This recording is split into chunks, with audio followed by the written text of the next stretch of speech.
People's State Bank is a locally owned and managed bank with convenient locations in southwest Wisconsin and northeast Iowa. If you're looking for a place where you're more than just a number, but still have access to convenient technology and low fees, People's State Bank is it. As a community bank, they're proud to support many of the local charities, county fairs, community events, and more. When you become a part of People's State Bank, you can be confident that you're standing with a good cause. People's State Bank, member FDIC.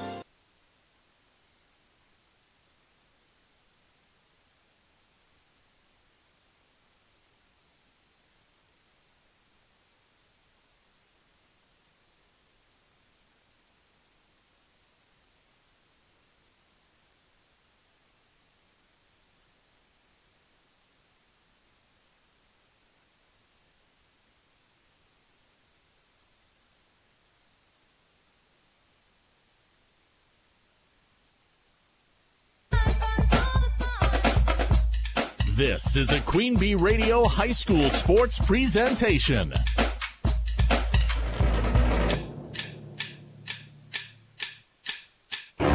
Queen Bee Radio proudly brings you Grant Regional Health Center and People's State Bank coverage of high school sports. Presented by Cuba City, Kieler, and Darlington Family Dental and Carey Seamless Gutters and Overhead Doors. And sponsored by Ayers Furniture, Bitech Resource Management, Claire Bank, Fuller's Milker Center, Hermson's Ace Hardware and Home Center in Bloomington and Platteville, Les Mack, Northland Buildings, Reeves Wealth Management, Raleigh Cheese House, Russell Law Offices, The Shoebox, Tricor Insurance, West End Salvage, Carver's Hardwood Flooring, Sloan Implements, Sups, Brian's Auto Body and Paint, Gary's Pest Control, TriStar Pallets and TriStar Mulch, Krantz Auto Parts and Krantz Hardware Do It Best, Bouse Electric, Cuba City Collision and Repair, Laley Center Monroe, H&N Plumbing, Heating and Electrical, Community First Bank, Grant Regional Health Center, Sullivan Auctioneers, Big Iron Realty, Lancaster Dental Associates, Millie's Diner, Pink's Automotive, Good Knees Garage, Point and Flush Sportsman's Club, Rosemeyer Management Group, Reckler Insurance, McNett Electric, Mound City Bank, Ready Feed and Grain LLC, Southwest Health, and WCC Brands.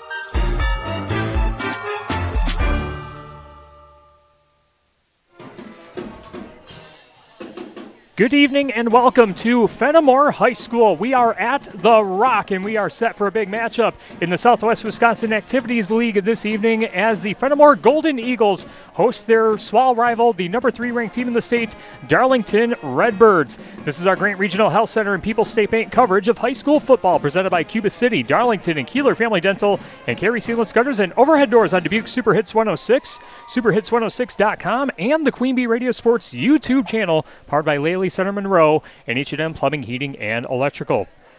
From the best seat in the house, Ayers Furniture broadcast booth, I'm Tyler Dictanis alongside Brad Adams, welcoming you to our Raleigh Cheese pregame show. And Brad, a huge matchup at the SWAL, as we said, the top 2 teams in the conference squaring off here tonight. Belleville also in the mix as they're undefeated in conference play heading into this week, and Belleville having to play both these teams yet down the home stretch of the season. But the winner of this game tonight, Brad, they're in the driver's seat to the SWAL title by all accounts. Yeah, whoever wins this game tonight puts themselves in the driver's seat the rest of the way. Like you said, another huge game at least coming up for both of them versus Bellevue. But yeah, you kind of have Darlington, who's been a power down in this area and in the entire state for several years here. And now you have Fennimore, kind of an up-and-coming team. Still a pretty young team, playing a lot of juniors this year that is looking to make the playoffs for the first time since 2018, and it'll be an interesting game to watch. Yep, and let's start off with the Darlington Redbirds again, number 3 ranked team in the state in Division 6 heading into this matchup, an undefeated 5-0 record. Big win against Benton Scales Mount Schallsburg a week ago. They look every bit the part of the number 3 ranked team in the state. They've got 3 ball carriers averaging more than 10 yards per carry. So it's kind of a pick your poison as far as who you want to try and neutralize. And when you have a quarterback like Zeke Zuber-Beeler, running backs like Callum Christ and Dante Glendenning, there's a lot of weapons that Darlington has, and it seems like year after year, it doesn't matter who's in those positions, they have a lot of success, and they're going to rely on their physicality here tonight. Yeah, Coach Winkers has a great program at Darlington, and yeah, they just reload year after year. They run their offense very well, and it's very tough to shut down, especially when you have 3 guys in the backfield that can take one to the house at any given time. Yeah, but for the Fennimore Golden Eagles, a 5-1 record. They got the forfeit win from last week as Abundant Life St. Ambrose is not playing 11-player football, so they got the bye, and they lost to Eastland in their homecoming game last week, 30-18. So the Fennimore trying to get back on track. And if you've been paying attention to high school football in Southwest Wisconsin, and particularly SWAL football, for Fennimore, it hasn't been a lot of success over the last couple years. But Coach Tyrell Rosemeyer, in his 4th year with this program, he's done a lot to turn this program around. And the seniors that are on this team were with Coach Rosemeyer when he began coaching the program 4 years ago. And my, what a turnaround has he made! A very successful JV team last year that went undefeated, and now those players playing a prominent role, and the Golden Eagles competing for the top of the SWAL Conference this year. Yeah, Coach Rosemeyer has done a great job of turning this program around. They had a lot of success back in the day with the Swan brothers and Ben Hairtramp back when I was in high school, and they were very successful then, but since then have kind of run on tough times. But Coach Rosemeyer here is turning it around, and yeah, these guys are young, but they are athletic, and they are fun to watch. Yep, a very fun evening of high school football here in Fennimore. We have 2 other games on our Queen Bee Radio family of stations here this evening over on 97.7 Country WGLR. It is Dodgeville taking on Lancaster, and on X1071, Platteville is taking on New Glarus. Earlier today on AM 1590 WPVL on the Queen Bee Radio Sports YouTube channel, the number 3 ranked Blackhawk Warren Warriors come away with a narrow defeat over 8th-ranked Seneca Wazeeka Steuben, 14-7 the final in that one. Blackhawk Warren stays undefeated. And if we have any more updates on our area games, we'll bring them to you on our Shoebox Scoreboard, presented by the Shoebox in Black Earth, the largest independent shoe store in the Midwest. Coming up next on our Raleigh Cheese pregame show, we'll talk with both head coaches. Had a chance to catch up with Travis Winkers of Darlington and Tyrell Rosemeyer of Fennimore. We asked them about the players on the Russell office's injury report. If you've been injured, contact Russell offices. Their experienced team of personal injury lawyers for a fight for your rights and help you get the compensation you deserve. Visit RussellLaw.wi.com.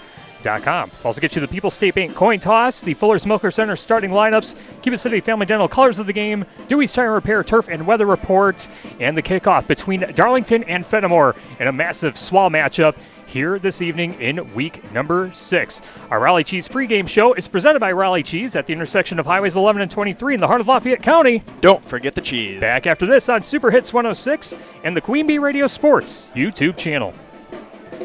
Pregame 1. We know that good health is your number 1 priority, and at Grant Regional Health Center, it's ours too. Whether it's a mammogram, lung screening, or colonoscopy, we make it easier than ever to get screened for your peace of mind. And best of all, at Grant Regional, we offer quick scheduling and less travel, so you can focus on what really matters, your health. Schedule your screening today at 608-723-2131, accepting Medical Associates, Dean, and Quartz Insurance to name a few. Grant Regional Health Center. Better health starts here. Are your kids already complaining that they're bored after school? Send them to Bell Tower Theater. Your kids will make friends, gain confidence, and learn something new with our Kids Take the Stage fall classes. For kids in kindergarten through 8th grade, this 6-week session of classes starts October 6th. Registration deadline is September 29th, and spaces are limited. Financial assistance is available. Call the Bell Tower Theater at 563-588-3377 or visit belltowertheater.net. Pregame 1.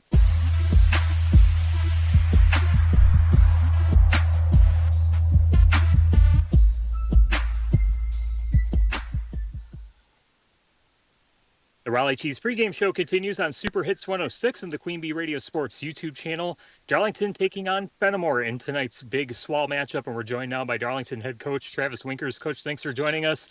Looking at the team's season coming into this game, an undefeated record coming off a big win against Benton Scales Mountain Charlesburg a week ago.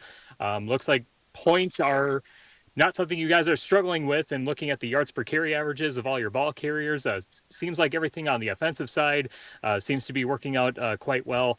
Talk about the team's play to this point in the season and the things that you're most satisfied with heading into this matchup with Fennimore. Yeah, we kind of said our offense for the most part has been clicking really well this year. Brady Sheen is, I think Platteville made his punt once and Brady had his punt a couple times, but the last 3 games are conference. Now, they may be near teams from the bottom of the conference, but our starters have scored on every possession. So that's obviously a nice stat to have. And then defensively, we're getting better. We're still trying to find the right spots. We've made some adjustments with different guys starting different weeks, which we've done in years past. But but I think we're getting better on that side of the ball, just more consistent up to Coach McGranahan's standards on the defensive side. Yeah, but at this point in the season, what's the thing that you're most satisfied with, and what are some of the things you're looking to emphasize now that we are towards the second half and the postseason really kind of looming around the corner? Yeah, like I said, happy with the way our offense is. Obviously, we want to keep adding some stuff as we play, some better teams here in the next few weeks, just to see, how it's still evolving. What was the second part? Sorry, what we want to improve on as well. Yep. Same thing kind of mentioned with our defense. We still want to be a little more physical in the box on some run game stuff. We're pretty happy with our skill players in the back end on stuff, but we still want to, fit some runs, whether it be inside trap or just some basic run fit stuff that we need to improve on. All right, Travis Winker's with us on our Raleigh Chiefs pregame show, getting ready for Darlington and Fennimore in our Big Swell matchup. Our Russell office's injury report, team health always a concern at this point in the season. Everyone seems to be a bit banged up here and there at different positions. What's the health of the team heading into this matchup with Fennimore? Yeah, knock on wood, we're pretty healthy. Kagan Paisley's missed the last 2 weeks for us with some shoulder and then another issue, injury issue that he's going to have to fight through the rest of the year. We got a couple guys that will tweak their ankle now and then, but for the most part, it's been pretty healthy, but we've also been pretty lucky where most of our starters have been out of the game by halftime the last few weeks. All right, that's good to hear. And then our Rosemeyer Wealth Management key to the game. Obviously a big matchup with Fennimore, and really besides Fennimore, Belleville's the only other real potential threat for the conference title, just looking at the way the records and the teams have played out so far at this point in the season. What stands out to you most about this Fennimore football team, and what's going to be the key tonight for Darlington? Yeah, I always think about we have to be the most physical football team, and then usually the most physical football team wins. And if they're even, then it comes down to turnovers.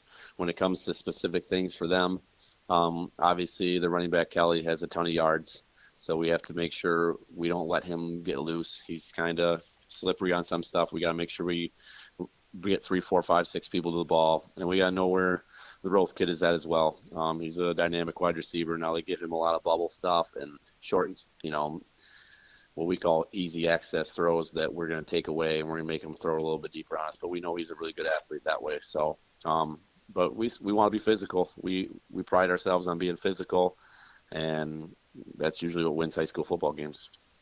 Yep, it should be a great matchup. We're looking forward to it. Thanks so much for your time, Coach. Have some fun, and good luck tonight.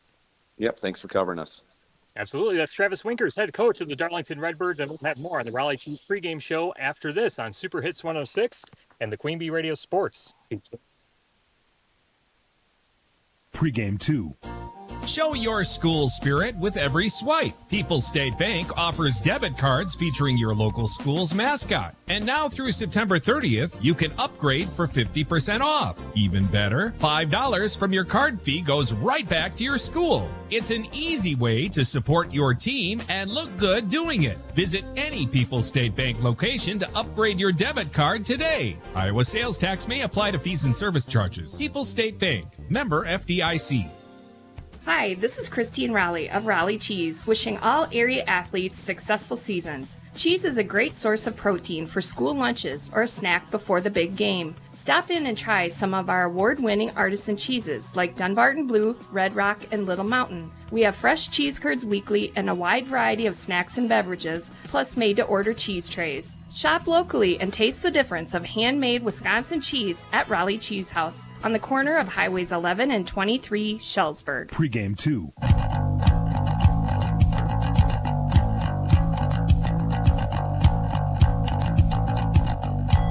Back on the Raleigh Cheese pregame show on Super Hits 106 and the Queen Bee Radio Sports YouTube channel. Big matchup in the Swall tonight with Fennimore hosting number 3 ranked Darlington, and we are joined by Fennimore head coach Tyrell Rosemeyer. Coach, thanks for joining us, and looking at the team's body of work, a 5-1 overall record coming into this matchup with Darlington, but coming off a loss against Eastland in a makeup game due to Abundant Life deciding not to play 11-player football this year. But a very outstanding start to the season and battling for the top of the conference in a big matchup with Darlington here tonight. Talk about the team's success to this point in the season and what stood out to you the most with the success that Fennimore has had to this point. Yeah, I mean, obviously, we expect to win. I mean, we don't prepare to lose, right? And I think the big difference is this year is our physicality. I think our offensive and defensive line are just super physical. I mean, we have played in, basically 4 straight really physical games. So just that physicality that's standing out, I think that's a big difference from the years before. Yep, and looking at, getting to this point in the season and even going since you started your tenure as head coach, there hasn't been a whole ton of success for Fennimore on the gridiron, but, this group of players, a JV team that was very successful last year, those players seeing a lot of time playing this year now. Talk about the growth that you've seen from that group of players and how important that's been to kind of set the tone for the type of football that Fennimore wants to play. Yeah, I mean, this is my 4th year here. So they say when you're coming into a rebuilding year, give it those 4 years so everybody get integrated in your system kind of. But I think it was more about like changing our school systems. I mean, we've got everybody on the same page now with training our athletes. I think the big thing is just making sure that our athletes are training properly all year round and making those growths all year round.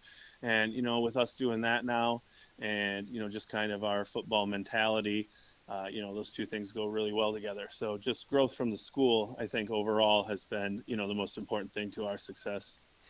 All right, awesome. Tyrell Rosemeyer with us on our Raleigh Chiefs pregame show, getting ready for Fennimore and Darlington in a big swell matchup here this evening. The Russell Office's injury report. Talk about the team health and any injuries that'll impact tonight's game. I mean, everybody's probably pretty dinged up by now. I mean, week 5, again, we played 4 straight physical games, so I think, we got a couple of guys dinged up. I'm assuming Darlington's got a couple of guys dinged up, but I don't think it'll be a major impact on the game. So we're sitting okay. But, it's just getting late in the season and we played a lot of physical games. So people are going to be, a little dinged up. Yep, definitely. And then the Rosemeyer Wealth Management keys to the game. Obviously Darlington, one of the top teams, not just in the SWAL, but in the state of Wisconsin, especially Division 6. They expect to be top contenders, playing at Camp Randall year in and year out. But one of the advantages that you have is that you get to host the game tonight. And when Fennimore is playing very well and the environment's great at the Rock, it can be a really awesome environment. Talk about what the keys are going to be tonight for Fennimore if they're going to have success tonight. Yeah, I mean, I think we just got to come out and play our game. We can't really be worried about our opponent. Obviously we're going to prepare, certain schemes and whatnot for them, but it's really about what we do that matters. And that's been, my big point of emphasis, especially this year, is focusing on ourselves versus the other team. So we come out and play our game. I don't think there's a team in the state that we can't compete with. So that's really our goal, is to, play our game, come out and compete, and be there in the 4th quarter and hopefully come out with a victory. All right, should be a fun matchup. We're looking forward to it. Thanks so much for your time, Coach. Have some fun and good luck tonight. Thank you for having me. Absolutely. That's Tyrell Rosemeyer of the Fennimore Golden Eagles, and we'll have more on the Raleigh Cheese pregame show after this on Super Hits 106 and the Queen Bee Radio Sports YouTube channel. In Game 1. If you're upgrading a home or business, call the trusted pros at Carey Seamless Gutters and Overhead Doors. They offer a premium selection of CHI overhead doors combining style, durability, and security for both residential and commercial properties. Need rain gutters to protect your building from water damage? Carey's has you covered there too. Learn more at Carey'sGuttersandDoors.com. They sell the best and service the rest. Get the quality you deserve at Carey Seamless Gutters and Overhead Doors, Belmont, and Prairie du Chien. Check out these savings at Tammy's Piggly Wiggly in Galena. Right now, 80% lean ground beef 3-pound family packs are $3.99 a pound. Boneless, skinless chicken breasts $1.99 a pound. And 16-ounce daily premium sliced bacon for $3.99. At Tammy's Piggly Wiggly, the butchers cut and hand trim all their meat daily and specially grind all hamburger twice daily, so it's always fresh. Check out shopthepig.com for weekly specials and select Galena, Illinois. Tammy's Piggly Wiggly in Galena. Piggly Wiggly. Shop the pig! In Game 1.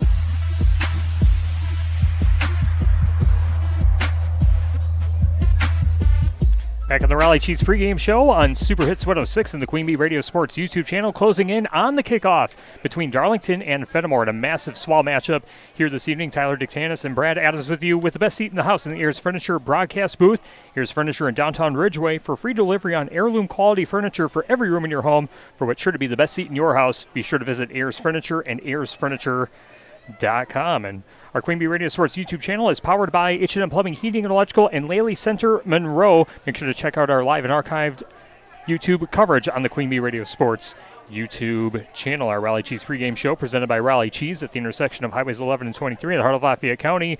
Don't forget the cheese.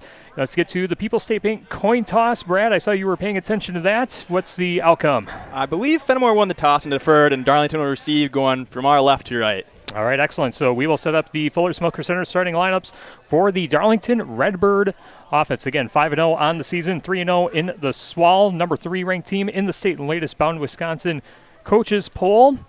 And our Fuller Smoker Center starting lineups, the Fuller's Complete Hygiene Line and options for your brand new dairy setup or existing parlor remodel. Fuller's in Lancaster, Richland Center, and at Fuller'sMilkerCenter.com. For the Darlington Redbird offense, they are led by quarterback number 13, Zeke Zuberbieler.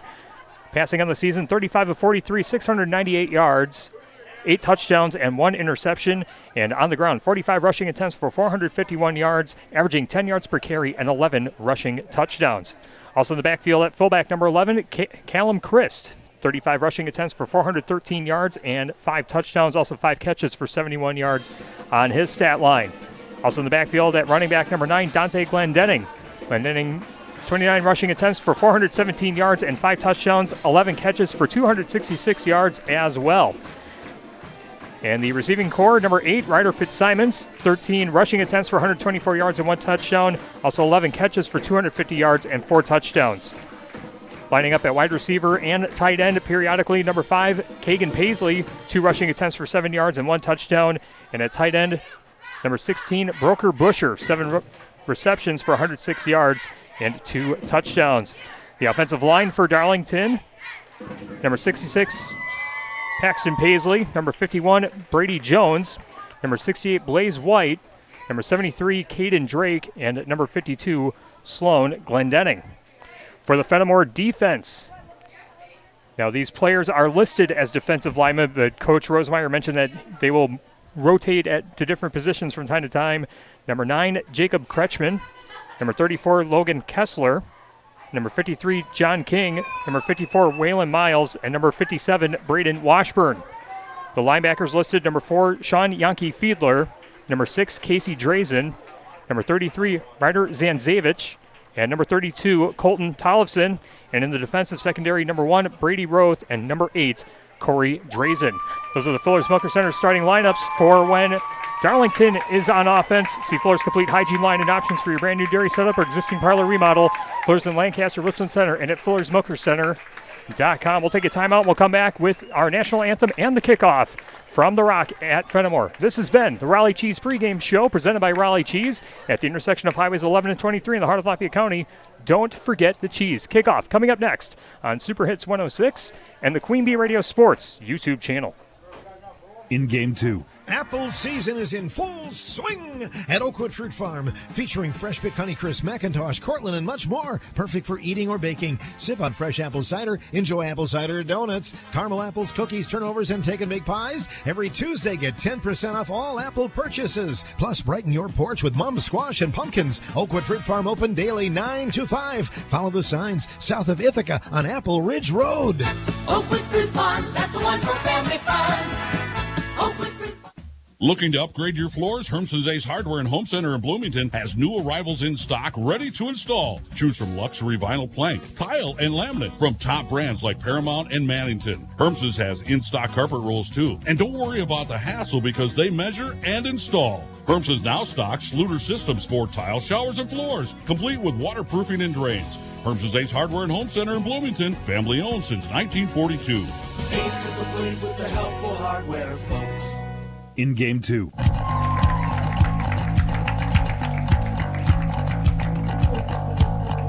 Grant Regional Health Center and People's State Bank coverage of high school football presented by Cuba City, Darlington, and Kieler Family Dental, and Carey Seamless Gutters and Overhead Doors on Super Hits 106 and the Queen Bee Radio Sports YouTube channel. Here's tonight's national anthem.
Tonight's national anthem by the Fennimore Mean Machine as we close in on the kickoff between Fennimore and Darlington on our Grant Regional Health Center People's State Bank coverage of high school football presented by Cuba City, Darlington, and Kieler Family Dental, and Carey Seamless Gutters, and overhead doors on Dubuque Super Hits 106, KIYX, Sageville, Dubuque, and on the Queen Bee Radio Sports YouTube channel powered by Laley Center Monroe and H&M Plumbing, Heating, and Electrical. Tyler Dictanis and Brad Adams with you with the best seat in the house, the Ayers Furniture broadcast booth. Let's get to our Cuba City Family Dental colors of the game.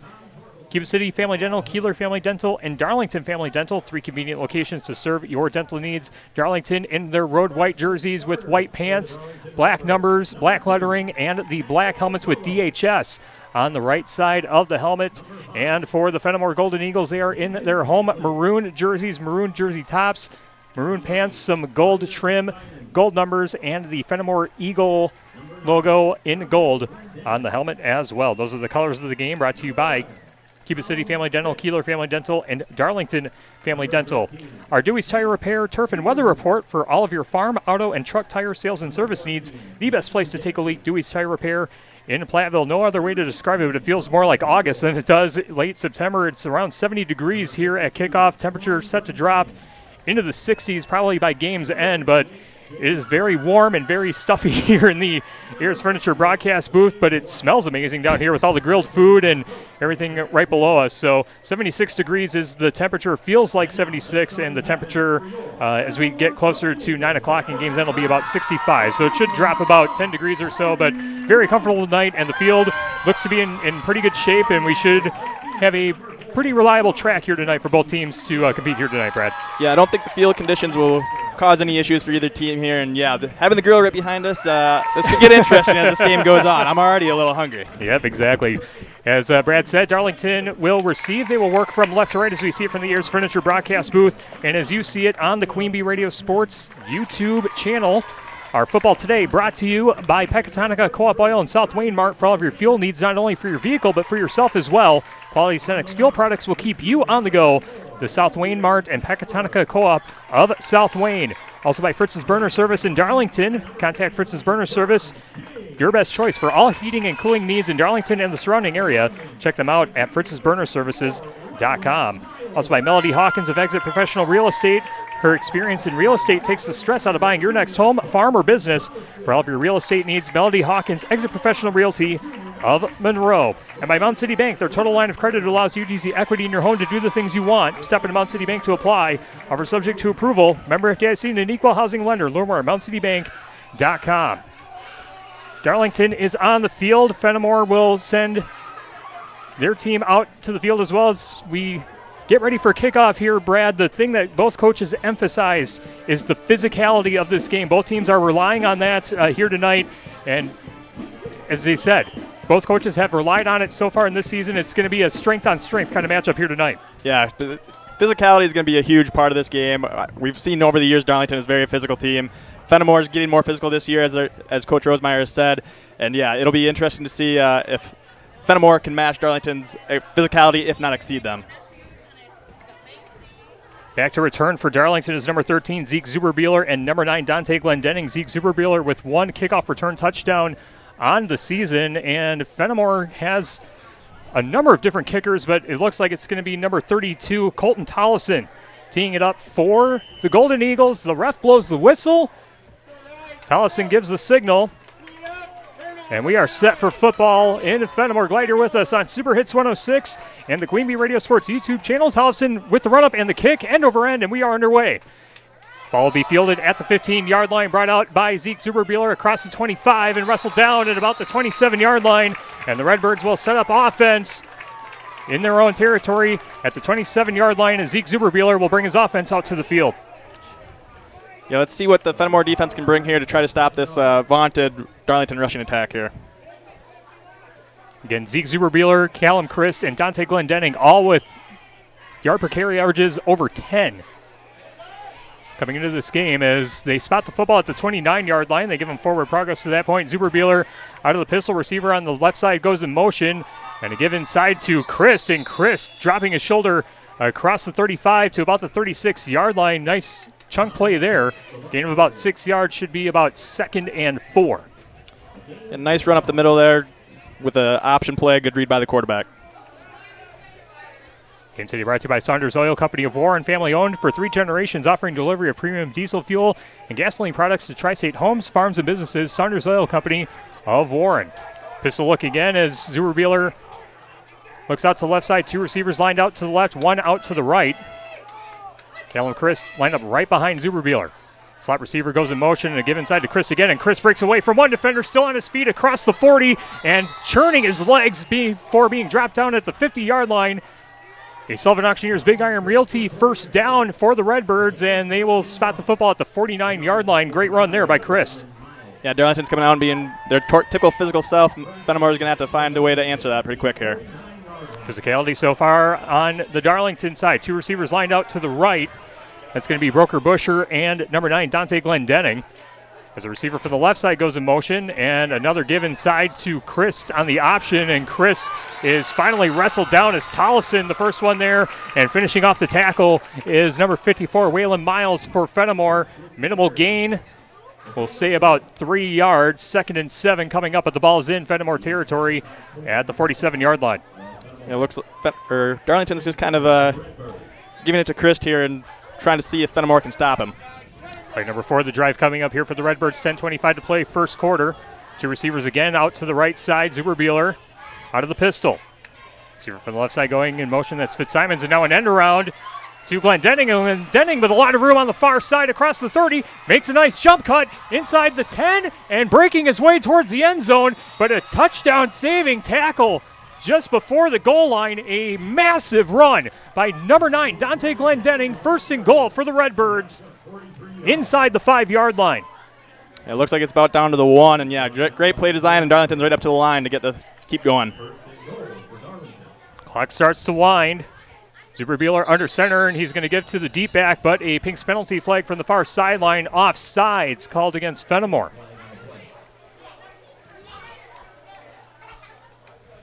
So that'll move the ball about half a yard closer to the goal line.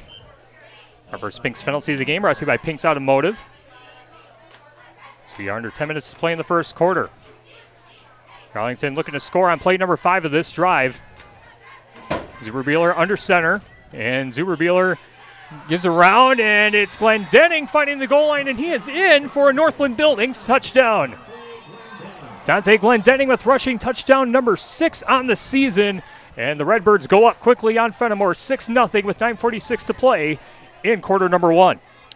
Yeah, Darlington had a great drive there. Got up and down up the field quickly there with their running game.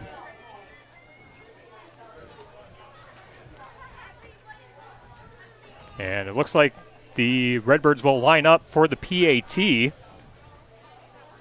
Number 9, Yasser Andino, 30 of 31 on extra point attempts on the season. Which again, it feels like it's very rare that anyone has a place kicker that can actually be that effective. But we'll see if Andino can put this one through. Looks to be a left-footed kicker. Here's the snap. Hold is down. Kick is up. And it's off the upright and no good. So the score remains 6-0. Darlington on top of Fennimore. 9:46 to play in quarter number 1. Back after this on Super Hits 106 and the Queen Bee Radio Sports YouTube channel. In Game 3. Having a doctor or primary care provider is essential for your overall health and wellness, and getting the care you need should be simple. Don't have a primary care provider? Easy. With convenient hours and clinic locations in Lancaster, Cassville, Potosi, and Fennimore, Grant Regional Community Clinic makes it easy to get primary care close to home. We have a dedicated team who are ready to care for you, and best of all, we create long-term relationships to keep you and your family in the best possible health. Grant Regional Health Center. Better health starts here. How many of these moments do we get anyway? That special moment when everything you love is all around you, and your only wish is that it could last forever. This is why our family has made jewelry our passion for 3 generations. Find the perfect gift with 40% off diamonds during Riddle's anniversary sale. Riddle's Jewelry. Family owned since 1959. In Game 3.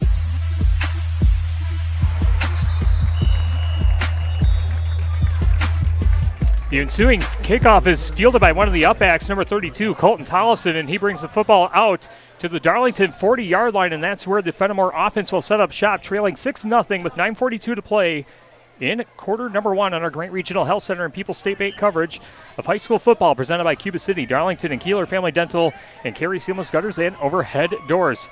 Shotgun formation for Dawson Krubel. 2 receivers out to the left, 1 to the right. The running back, Reese Kelly, in the backfield as Krubel, reading the defensive alignment, fakes to Kelly and now keeps it on the right side, but he is tackled down from behind by number 2, Maximo Zolo, and looks like that'll be bookmarked as a subs.com sack, loss of 2 on the play. Ball will be spotted at the 39-yard line.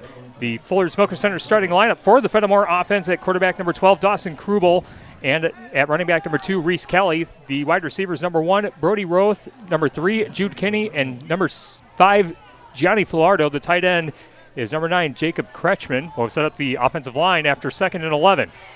Krubel out of the shotgun again, 2 receivers to the right, 1 to the left. The receiver from the left side goes in motion, and it's an end around for number 5, Gianni Filardo, and Filardo found some room and gets tackled just shy of the first down marker, and actually they'll give him forward progress for a Sullivan Auctioneers Big Iron Realty first down. Nice run on the end around by number 5, Gianni Filardo.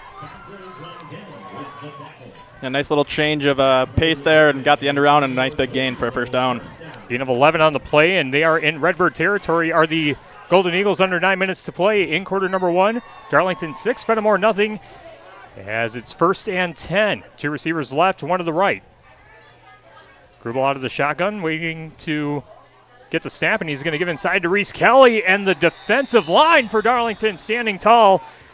As Coach Winkers was mentioning during our pregame interview, they want to try and neutralize Reese Kelly, and it's a loss of yardage, another loss of 2, 2nd and 12 coming up as the nose of the football just short of the 50-yard line. Yeah, Darlington, in order for Darlington to win this game, they're going to have to keep Kelly in check. He's a very fast athlete, and if you let him get outside or out in the open field, he can take it to the house. 2 receivers left, 1 to the right again out of the shotgun. Fennimore trying to spread things out as Krubel awaits the snap. Reese Kelly, the running back, to his left. Krubel dropping back to pass. Going to fire to the left side. One-on-one coverage looking for Brady Roth, and the pass is incomplete. Zeke Zuberbuehler on the coverage. And it will be 3rd and long for Fennimore. The offensive line for the Golden Eagles. Number 52, Reed Stalsberg. Number 54, Waylon Miles. Number 56, Noah Needham. 57, Braden Washberg. And number 78, Corbin Demo. 3rd and 11 for Fennimore, 7:52 to play in the first quarter, 6-0 Darlington on top. Darlington cashing in on a 5-play drive with a Dante Glendenning 1-yard touchdown run, set up by a 46-yard run on the play before that. Krubel out of the shotgun, going to toss it to Reese Kelly, but the ball's loose on the turf off the pitch, and a scramble for the football, and the Redbirds have it on the far side. Darlington returning it back, and a touchdown-saving tackle as Callum Chris came up with the football and brings it all the way to the goal line. 1st and goal for Darlington in the Bitech Green Zone, a greener way. Bitech Resource Management of Monroe. Yeah, if you're Fennimore, that's not the start you're looking for. We'll see what the penalty flag here is on this play, but Darlington set themselves up in great field position here, right on the doorstep. Yeah, the toss play, it looked like just bounced off the fingertips of Reese Kelly, and Callum Chris there to recover the fumble and bring it all the way back. And a personal foul penalty against Fennimore. And now the Darlington Redbirds in business with 7:39 to play in the first quarter, leading 6-0, and a golden opportunity to make it a 2-score lead. Football is at the 1-yard line. Zuberbuehler under center, split backfield. Fitzsimons and Glendenning split in the back, and a give inside as a Pink's penalty flag flies. I don't think the runner Chris got across the goal line, but we'll check what the penalty is. It's a false start against Darlington. So I'll put the football at the 6-yard line. Football today brought to you by Woodlaw Office, serving you in Fennimore and basketball, providing Grant County estate planning, elder law, probate, business law, real estate, municipal law. Call Ben at Woodlaw Office in Fennimore and Boscobel. First and goal again from the 6-yard line after the Pinks penalty. Zuberbuehler with the snap and a give back to Fitzsimons. Fitzsimons trying to spin away from his defender, and he gets across the goal line for a Northland Buildings touchdown. Darlington able to capitalize off that turnover and take a nice lead here early in the game. Ryder Fitzsimons with his second rushing touchdown of the season. That puts the Redbirds up 12-0 with 7:31 to play in quarter number 1.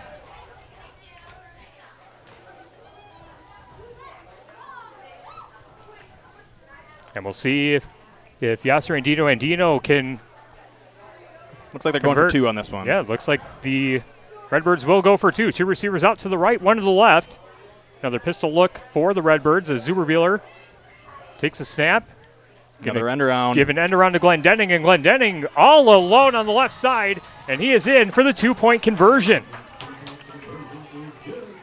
So just like that, Darlington capitalizing off the Lancaster Dental Fennimore Smiles turnover, brought the football out to the 1-yard line, overcoming a 5-yard Pinks penalty.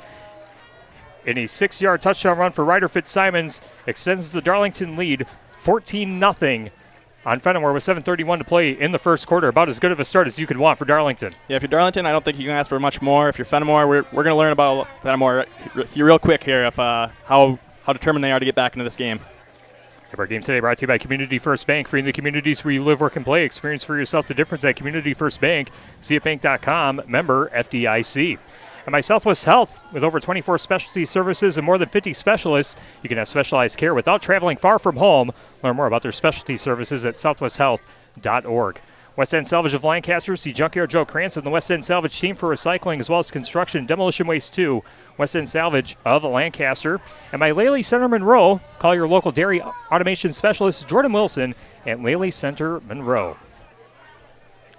Tyler Dictanis and Brad Adams with the best seat in the house in the Ayers Furniture broadcast booth at the Rock in Fennimore High School. 14-0 Darlington on top of the Golden Eagles as the Eagles are back to receive. Brody Roth and Reese Kelly are back to return. As Yasser Andino gets this kick away, and it's a high end-over-end kick. Be fielded on the near side and an end around. As I believe this is Brody Roth who gets it, and I think they only bring it out to about the 20-yard line. So it'll be 1st and 10 for Fennimore as they try and put some offense together. They got one nice chunk play, but it's really been negative yardage rushing the football, and now down 2 scores. You got to put something together here quickly. Yeah, if you're Fennimore, you're telling the coach. If you're the coaches, you got to tell the players, don't panic. There's still a lot of ball game here left to play, but yeah, you got to start tightening up on the fundamentals and get a nice drive here. 2 receivers out to the right, 1 to the left, out of the shotgun for Dawson Krubel. Reese Kelly, the running back, lined up to his right side. 2 down linemen for Darlington. Krubel with the snap, dropping back to pass, looking over the middle, fires over the middle, and the pass is nearly picked off. Zeke Zuberbuehler with almost quarterback-on-quarterback crime as the targeted receiver was number 5, Gianni Filardo. But Zuberbuehler there to deflect that one and knock it down. 2nd and 10 coming up for Fennimore. 7:22 to play in the first quarter, trailing 14-0. And Zuberbuehler was just kind of playing center field there and was able to get over and knock down the ball and almost picked it off. Pecatonica Co-op Oil in South Waymart for all of your fuel needs, not only for your vehicle but for yourself as well. Quality Cenex fuel products will keep you on the go to South Waymart and Pecatonica Co-op of South Wayne. 2nd and 10 for Fennimore. Pistol look this time. And a give to Kelly as Reese Kelly bounces it to the right side, makes a nice jump cut back to the middle of the field and gets about 5 yards or so on the play. Looks like he brought it out to about the 25-yard line. So 3rd and 5, a much more manageable 3rd down for Fennimore. And we'll see what Fennimore draws up as we close in on 7 minutes to play. Looks like we have another penalty on the play. So we do have a Pinks penalty flag, and we'll see what that does and who it's on. Looks to be on Fennimore. I think the question is, do you take the down or the yardage? And Darlington is going to decline the penalty, so it will be 3rd down and about 6 yards to go as the football's at the 24-yard line. Clock starts to wind as we close in on 7 minutes to play in quarter number 1. 14-0, Darlington on top, but a big 3rd down for Fennimore. 2 receivers out to the left, 1 to the right. Krubel awaiting the snap.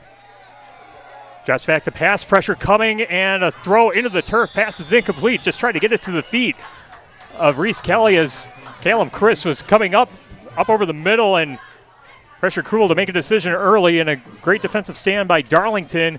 4th down coming up for Fennimore. They'll punt it away.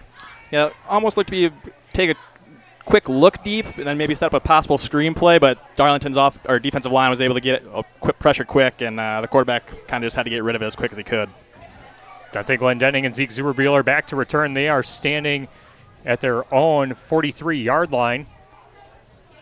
And the snap goes over the head of Jude Kinney into the back of the end zone, and they kick it out of the back of the end zone for a safety. Man, oh man, things falling apart for Fennimore here as 2 more points will be added to the scoreboard, 16-0. And not only giving Darlington 2 points there, but now also have to kick back to Darlington as well. So it will off the free kick. Yeah. If you're Fennimore's coach, you just kind of got to calm everybody down, and there's still a lot of ball game left. They can definitely get back into this game. They just got to tighten it up here quick. So a free kick coming after the safety as the ball sailed over the head of Jude Kinney and rolled into the back of the end zone, and he just kicked it out to the back, and Darlington set to receive the free kick, now up 16-0 with 6:51 to play in the first quarter. Fritz's Burner Service in Darlington. Contact Fritz's Burner Service, your best choice for all heating and cooling needs in Darlington and the surrounding area. Check them out at fritzsburnerservices.com. By Melody Hawkins of Exit Professional Real Estate in Monroe. Her experience in real estate takes the stress out of buying your next home, farm, or business. For all of your real estate needs, Melody Hawkins, Exit Professional Real Estate of Monroe. And now Jude Kinney going to line up for the free kick as it's Glendenning and Zuberbuehler back to return again for the Redbirds.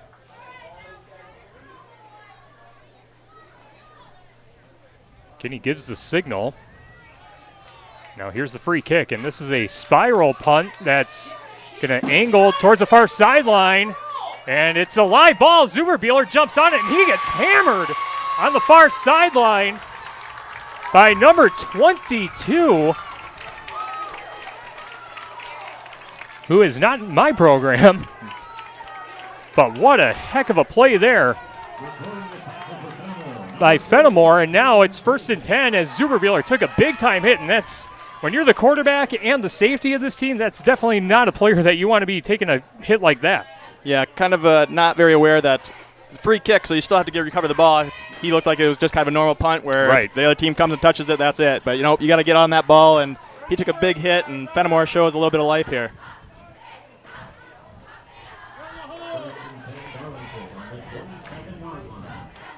So 1st and 10 for Darlington at their own 27-yard line, 6:50 to play in the first quarter.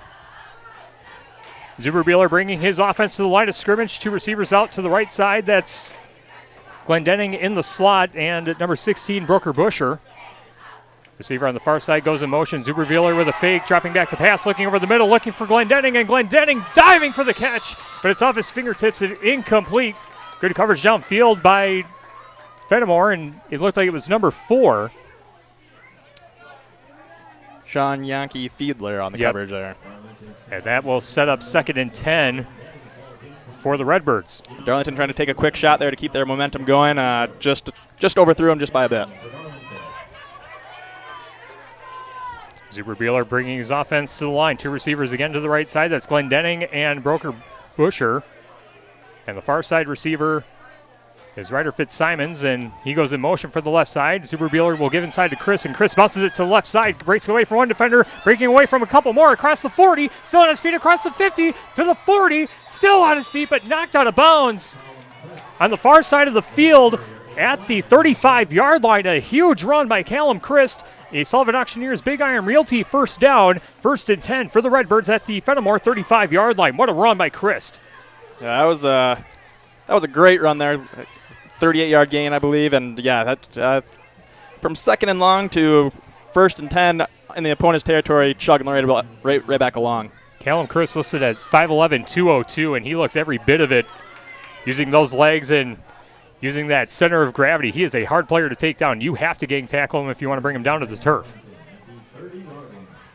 1st and 10 for the Redbirds as 3 receivers tight to the right side of the formation. Fitzsimon's the receiver out to the left side. Caleb Chris to the right side of Zuberbuehler out of the shotgun. Zuberbuehler awaiting the snap.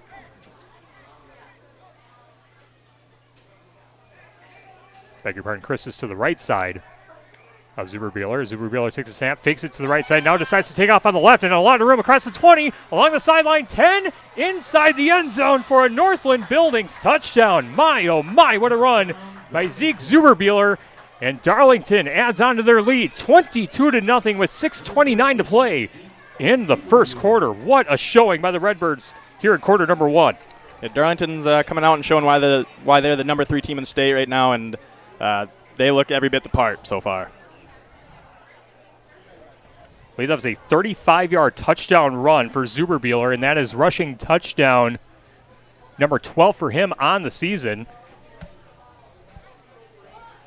And now Yasser Andino lining up for the PAT, and the left-footed kicker puts it through the uprights and good for the Point and Flush Sportsman's Club extra point. 23-0. Darlington on top of Fennimore, 6:29 to play in the first quarter. Back after this on Super Hits 106 and the Queen Bee Radio Sports YouTube channel. In Game 4. Dairies of all sizes can benefit from the labor reduction, consistency, and constant monitoring available with the GIA Automation Solutions at Fuller's Milker Center. Your dairy is unique and deserves automation solutions that fit your herd and management style.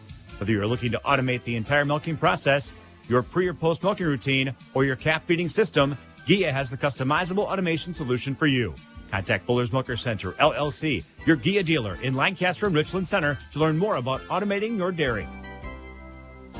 Show your school spirit with every swipe. People's State Bank offers debit cards featuring your local school's mascot. And now through September 30th, you can upgrade for 50% off. Even better, $5 from your card fee goes right back to your school. It's an easy way to support your team and look good doing it. Visit any People's State Bank location to upgrade your debit card today. Iowa sales tax may apply to fees and service charges. People's State Bank, member FDIC.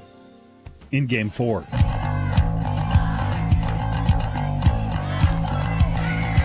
Johnny Filardo fields the kickoff for Fennimore, and he brings it out across the 35-yard line, close to the 40, and it will be 1st and 10 for Fennimore as they trail Darlington 23-0 with 6:23 to play in the first quarter on our Grant Regional Health Center and People's State Bank coverage of high school football presented by Cuba City, Darlington, and Kieler Family Dental, and Carey Seamless Gutters and Overhead Doors. On Super Hits 106 and the Queen Bee Radio Sports YouTube channel, powered by Laley Center Monroe and H&M Plumbing, Heating, and Electrical.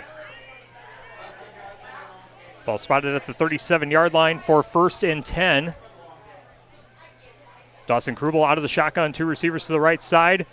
And Gianni Filardo going in motion, and he gets it on an end around, but he is swallowed up in the backfield as number 53, I believe, John King, the first one there to make the hit. Loss of yardage on the play for Fennimore and nothing going for the Golden Eagles here early on. No, they're not having very much success here. They've got to try to get a drive here sustained and slow down Darlington any way possible, and they got to get back in the game. Dante Glendenning, Ryder Fitzsimons, and Zeke Zuberbuehler all finding the end zone for Darlington in this first quarter, in addition to a safety after a punt snap went into the back of the end zone. A loss of 4 on the last play. 2nd and 14 at the 33-yard line. Ball spotted in the middle of the field. Krubel out of the shotgun. Driving back to pass. Pressure coming. Escapes one defender. Now trying to bounce it to the left side. And slides across the 30-yard line. And may have gotten back to the line of scrimmage. Maybe a gain of 1. We'll see where they spot the football. It looks like they'll put it at the 34. So we'll call it a gain of 1. But another 3rd and long coming up for Fennimore. Yeah. So far in the game, Darlington's winning the game of physicality, that's for sure. And the defensive line for Darlington is being very impressive and putting a lot of pressure on the Fennimore quarterback when they drop back to pass. 2 receivers wide to the right side. That's Jude Kinney and Jacob Kretschmann. Jacob Kretschmann to the left and Filardo to the left side. Carlson Krubel with the snap, dropping back on 3rd and 14. Pressure coming, rolling to his left, trying to escape, and he goes down for a Subs.com sack, but a Pink's penalty flag coming up from the Fennimore sideline. And now we'll check what this is about. Another flag came out too as well. But that one coming after the play was over, so we'll see how this one gets sorted out.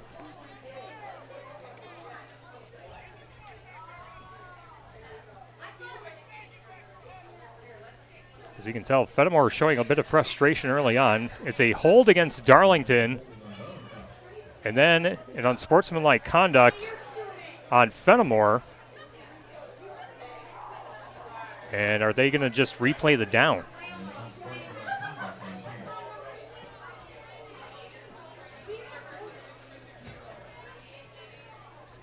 Yeah, not sure how this one's going to be.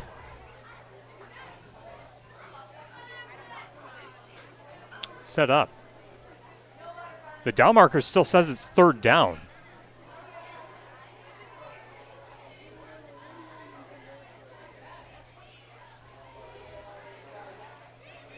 So that brings the football to the 43.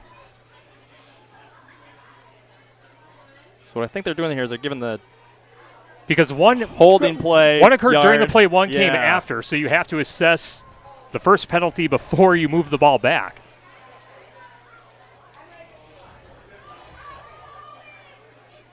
Still seems to be some sort of confusion. Yeah, the officials are still sorting this one out. There's 4:50 showing on the game clock, 23-0. Darlington in front of Fennimore, and now they move the football all the way back. As that one is on the other side of the 30-yard line at the 28. So it will be third and forever for the Fennimore Golden Eagles. They have to get it across their own 47-yard line for a Sullivan Auctioneers Big Iron Realty first down. 3rd and 19, two receivers out to the left. One receiver tight to the right as Krubel takes a snap and going to give on an end around to Reese Kelly. Reese Kelly with some room on the far side gets near the 40-yard line before being chased out of bounds by Zeke Zuberbuehler. A nice chunk run there, but it's going to be 4th down for Fennimore. And clock is stopped with 4:28 to play in the first quarter. 23-0. Darlington on top. Imagine you got to punt it here.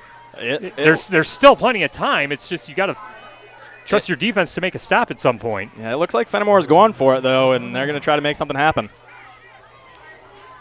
So the Eagles do break the huddle. Two receivers to each side of the formation. Krubel out of the shotgun. Reese Kelly, the running back, to his right. 4th and 8 from the 39-yard line. Krubel takes a snap, drops back to pass. Pressure coming. Fires to the near corner and just out of the reach of the intended receiver. Number 5, Gianni Filardo. Fennimore turns it over on downs. 1st and 10 Redbirds with 4:23 to play in quarter number 1, leading 23-0. Yeah, if you're Fennimore there, I could see going for it there, but like you said, there's a lot of time left, and got to trust that your defense is going to make a stop at some point. And now they're on a short field and still have to get that stop. Darlington brings their offense out to the field. Saunders Oil Company of Warren, family owned for 3 generations, offering delivery of premium diesel fuel and gasoline products to tri-state homes, farms, and businesses. Saunders Oil Company of Warren. 23-0. Darlington on top of Fennimore. 4:23 to play in quarter number 1. Dante Glendenning, Ryder Fitzsimons, and Zeke Zuberbuehler all scoring for Fennimore so far, or for Darlington, I should say, and a timeout taken by the Redbirds, their first of this first half. Leaves them with 2 remaining in half number 1. We'll keep it here and tell you that our game is brought to you by Mount City Bank. Their total line of credit allows you to use the equity in your home to do the things you want. Stop at Mount City Bank to apply. Offer subject to approval. Member FDIC and an equal housing lender. Learn more at mountcitybank.com. And by Woodlaw Office, serving you in Fennimore and Boscobel, providing Grant County estate planning, elder law, probate, business law, real estate, and municipal law. Call Ben at Woodlaw Office in Fennimore and Boscobel. Also by Southwest Health, with over 24 specialty services and more than 50 specialists, so you can get specialized care without traveling far from home. Learn more about their specialty services at southwesthealth.org. West End Salvage of Lancaster. See Junkyard Joe Cranston, the West End Salvage team for recycling as well as construction. Demolition Waste 2, West End Salvage of Lancaster. And by Lely Center Monroe, call your local dairy automation specialist Jordan Wilson at Lely Center Monroe. Coming out of the Darlington timeout, 4:23 to go in the first quarter, 23-0. Redbirds on top of the Golden Eagles. And Darlington trying to pad that lead as they are already at the Fennimore 39-yard line after Fennimore just turned it over on downs. Fake inside to Chris, and Zuberbuehler keeping it, dropping the shoulder across the 35 and to the 33-yard line. A nice run there by Zuberbuehler. 2nd and 3 coming up here after about a gain of 7 for Zuberbuehler. Nice option read there, and yeah, he definitely took the hit to the defender on that one. He was on a mission. I feel like he was maybe trying to get revenge after the hit that he took off that free kick a little bit earlier in the game. Now under 4 minutes to play in the first quarter. Again, Darlington 23, Fennimore nothing. 2 receivers out to the left, 1 receiver to the right, the tight end to the right side of the formation as well. The receiver on the right side goes in motion, and an end around as Broker Busher looking for Zuberbuehler, and the pass is high pointed and picked off by the Fennimore Golden Eagles. Now Lancaster Dental and Fennimore Smiles turnover as Brody Roth comes up with the pick, and a Pink's penalty flag flies after the play. But Fennimore desperately needing a defensive stop gets one here. Big thanks to number 1, Brody Roth. That's his 3rd interception of the season.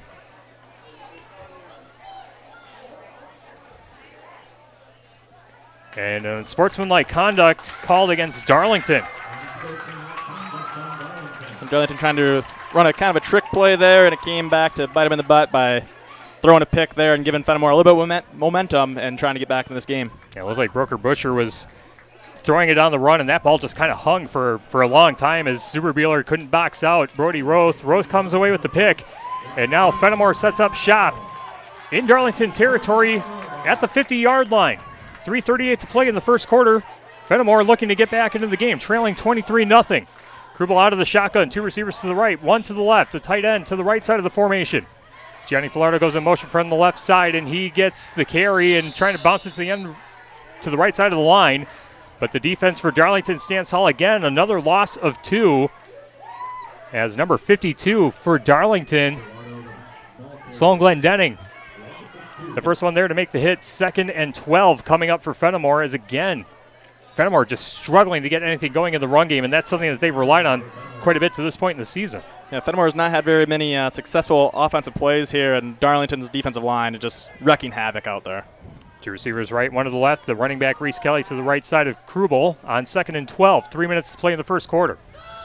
They give to Reese Kelly. Kelly spins away from one defender, but nowhere to go as Dante Glendenning in to finish the tackle. Hits Reese Kelly all the way back to the 45-yard line. Forward progress brought it to the 50. And it will be 3rd and 11 for Fennimore as we go under 2:40 to play in the first quarter, 23-0. Darlington on top of the Golden Eagles.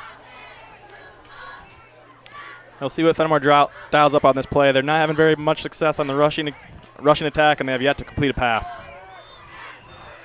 Same formation as the last play. 2 receivers right, 1 to the left. Reese Kelly to the right side of the formation.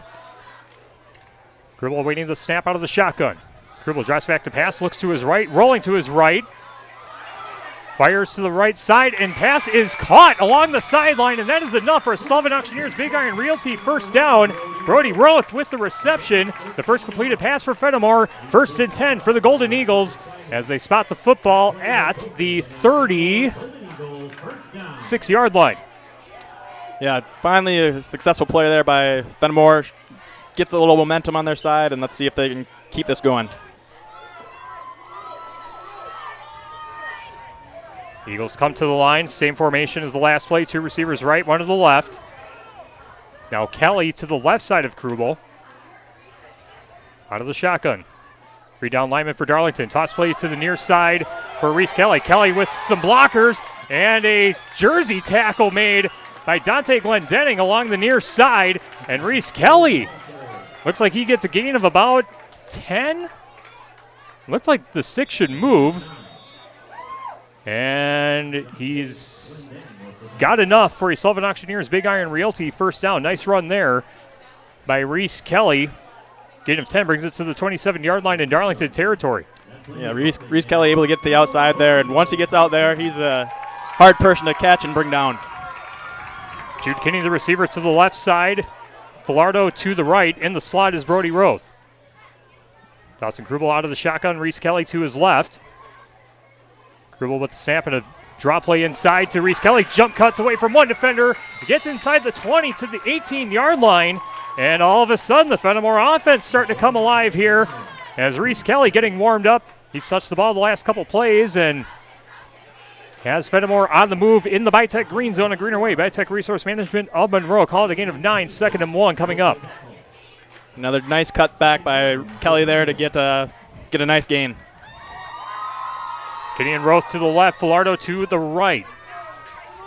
Dawson Krubel out of the shotgun. Reese Kelly to his left, 3-down lineman for Darlington. And a fake inside to Kelly as Krubel looking for some room on the left side, but there's no room after that as 3 Redbirds flock to make the tackle. Sloan Glendenning, one of the first ones there. Looks like they do have enough for a Sullivan Auctioneers Big Iron Realty first down, I think.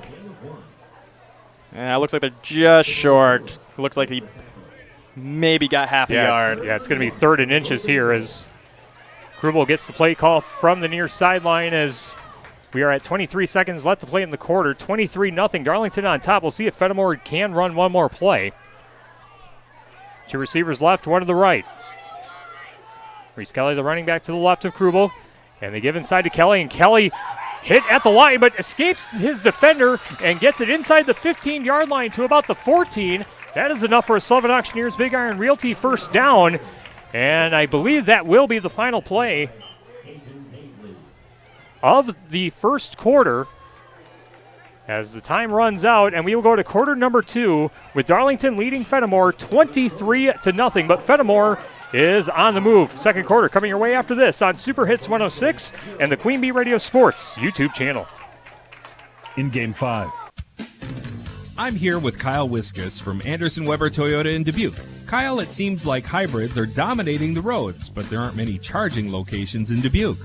Agreed. Luckily, Toyota hybrids don't require plug-in charging.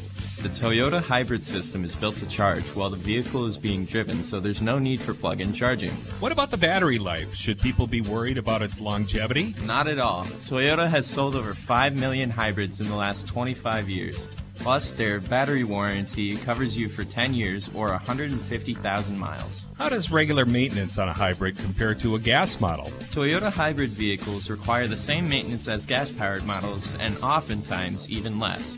For example, the hybrid model's regenerative braking charges the battery even while slowing down the vehicle, increasing the life of the vehicle's brake pads. Wow, it seems like there are a lot of benefits in choosing a hybrid Toyota.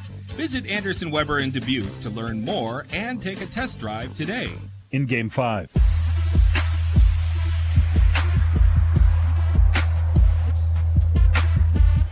Start of the second quarter from the Rock at Fennimore High School. Darlington leading Fennimore 23-0 as we begin quarter number 2. Tyler Dictanis and Brad Adams with you from the Ayers Furniture broadcast booth on Super Hits 106 and the Queen Bee Radio Sports YouTube channel. 1st and 10 for Fennimore at the Darlington 13-yard line. 2 receivers left, 1 to the right. And a Pinks penalty flag flies from the Darlington sideline. A false start against Fennimore. Back them up 5. Now what you're looking for to start the second quarter here. Fennimore's finally on a nice drive, getting some success, and then penalty to put them farther behind the sticks. Northland Buildings for a quality Northland building built tough of the Northland. Contact Joe Ryder, your local expert in quality Northland post frame buildings. 1st and 15 at the 18-yard line for the Golden Eagles. Again, trailing 23-0. First play of the second quarter, play number 7 of this drive for the Golden Eagles. As Krubel takes a snap and give inside to Reese Kelly. Has to bounce away from one defender, but can't escape another as it's again number 2, Maximos Zolo, a freshman linebacker, in to make the tackle, and he's had an impressive game so far too, Brad, as they've been doing a really good job, are the Redbirds, just swallowing the ball carriers at the line of scrimmage. Yeah, whatever they worked on in practice, I know Coach Winkers said they wanted to work on some running game defensive tactics here during the week, and the message was received, it seems like, by the players. Anderson Weber Toyota in Dubuque, powering our audio stream. Anderson Weber Toyota, when you are ready. Second and 14 as 11:23 to go in the second quarter. 23-0 Darlington on top of Fennimore, but the Golden Eagles trying to cash in on this excellent field position. Two receivers left, one to the right. Reese Kelly, the running back to the left side. Krubel takes a snap, fakes inside to Kelly, and he is hit hard in the backfield by number 9, Dante Glendenning, just coming in from nowhere and getting him down for a subs.com sack. What a hit by Glendenning. And now Fennimore with another setback on this drive. And third and long coming up for the Golden Eagles.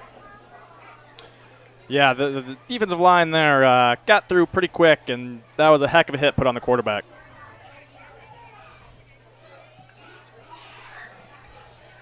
So third and long again for Fennimore as the football's at the 24-yard line. Loss of 7 on the subs.com sack on the previous play.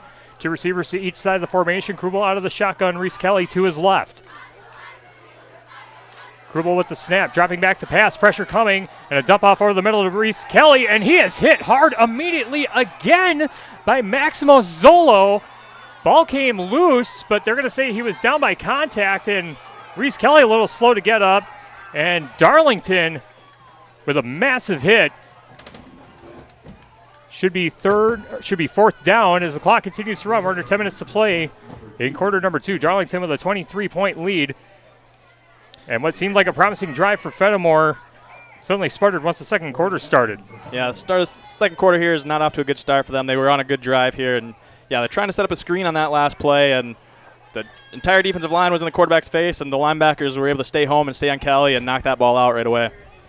4th and 20 for Fennimore. They can get a Sullivan Auctioneers Big Iron Realty first down if they get it inside the 4-yard line. Two receivers to the left and one to the right. Krubel out of the shotgun. And a new running back in the backfield and a Pinks penalty flag. Another false start for Fennimore. Looks like it's offsides by Darlington, actually. Okay. So an offsides penalty will give 5 free yards to Fennimore as the new running back in the backfield is number 23, Ryder Zanzevich. Filling in for Reese Kelly again, who took that big hit just a play ago. So 4th and 15 with 9:10 to go in the second quarter. 23-0 Darlington on top. But again, Fennimore can get a first down if they get it inside the 4-yard line. And another Pinks penalty flag as another offsides on Darlington. I'm sure Coach Winkers is not happy about this. They're kind of letting Fennimore. It is 4th down, but they're letting Fennimore get some easy yards and get a little bit easier for them to maybe get this 4th down conversion. Clare Bank with their 8 convenient locations in Southwest Wisconsin, proud to support our community events. Clare Bank, where they say we can do that. Member FDIC and an equal housing lender. 4th and 10 after back-to-back offsides penalties. Ball at the 12-yard line. Two receivers left, one to the right. Now here's the snap. Krubel dropping back to pass, looking to his right. Now has to escape, but nowhere to go as he is swallowed up for a subs.com sack. And a number 51 for Darlington. Brady Jones in on the sack. Fennimore turns it over on downs, and Darlington takes over in their own territory with 8:33 to go in the second quarter, leading 23-0. Good defensive stop there by Darlington. Fennimore had a nice drive going there, and like we said, at the start of the second quarter, things kind of unraveled for them there at the end.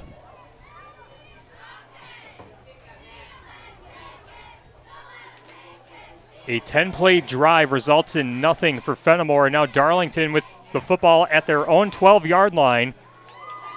Leading by 23, two receivers left, one to the right. The receiver on the far side goes in motion. And a give inside, I believe this is Chris on the carry, and Chris with nowhere to go as the Fennimore defensive line making their presence felt. I believe number 3, John King, one of the first ones there to make the hit. 2nd and 12 after a loss of 2. Fennimore's defensive line able to get some penetration there and bring down the ball carrier in the backfield. Game tonight brought to you by Hermson's Ace Hardware and Home Center in Bloomington and Hermson's Ace Hardware at the bottom of Main and Platteville. See Hermson's for the perfect paint for your next project. Hermson's Ace Hardware in Bloomington and Platteville. 2nd down and 12. Ball at the 15-yard line. Zuber-Beeler under center. Going to give around to the wingback, and the ball carrier is finally taken down as that's Dante Glendenning on the carry. Got to the line of scrimmage, and then the Fennimore defense pushed him back. We'll see how much forward progress they give him. And it's going to be 3rd and long for Darlington as, again, Fennimore's last defensive possession, they came away with the interception courtesy of Brody Roth, but now the defensive line trying to converge and hold the ball carriers to minimal gains, which is a very tough task for any team to do, especially against 3 ball carriers that are averaging 10 yards per carry. Yeah, the defensive line is bringing that physicality, like as we mentioned at the top of the broadcast, and they're ready to play right now. 2 receivers left, 1 to the right. Zuber-Buehler driving back to pass. He's going to heave one over the middle. Receiver open is Broker Busher. Over the shoulder catch, and he's all alone sprinting to the end zone. Touchdown, Darlington. Nice pass there by Zuber-Buehler, right over the shoulder to Broker Busher, and there was nobody back there once he got past the defender, and he took that to the house. A 72-yard or an 82-yard touchdown catch and run from Zuber-Buehler to Broker Busher makes the score 29-0 with 6:57 to play into the second quarter. That is passing touchdown number 9 for Zuber-Buehler and touchdown reception number 3 on the season for Broker Busher. And another point and flush extra point attempt coming up for Yasser Andino. 1 for 2 on his attempts so far tonight. Snap is down, kick is up, end over end, straight down the middle through the uprights, and good.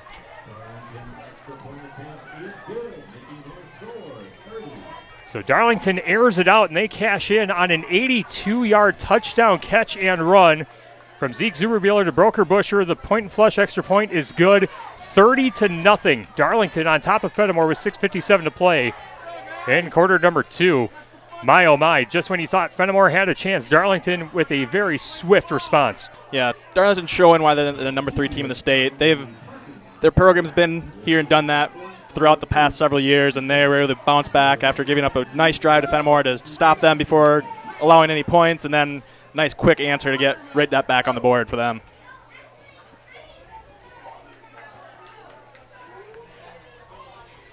Fennimore's return team comes out to the field. Darlington's kickoff team now taking their place.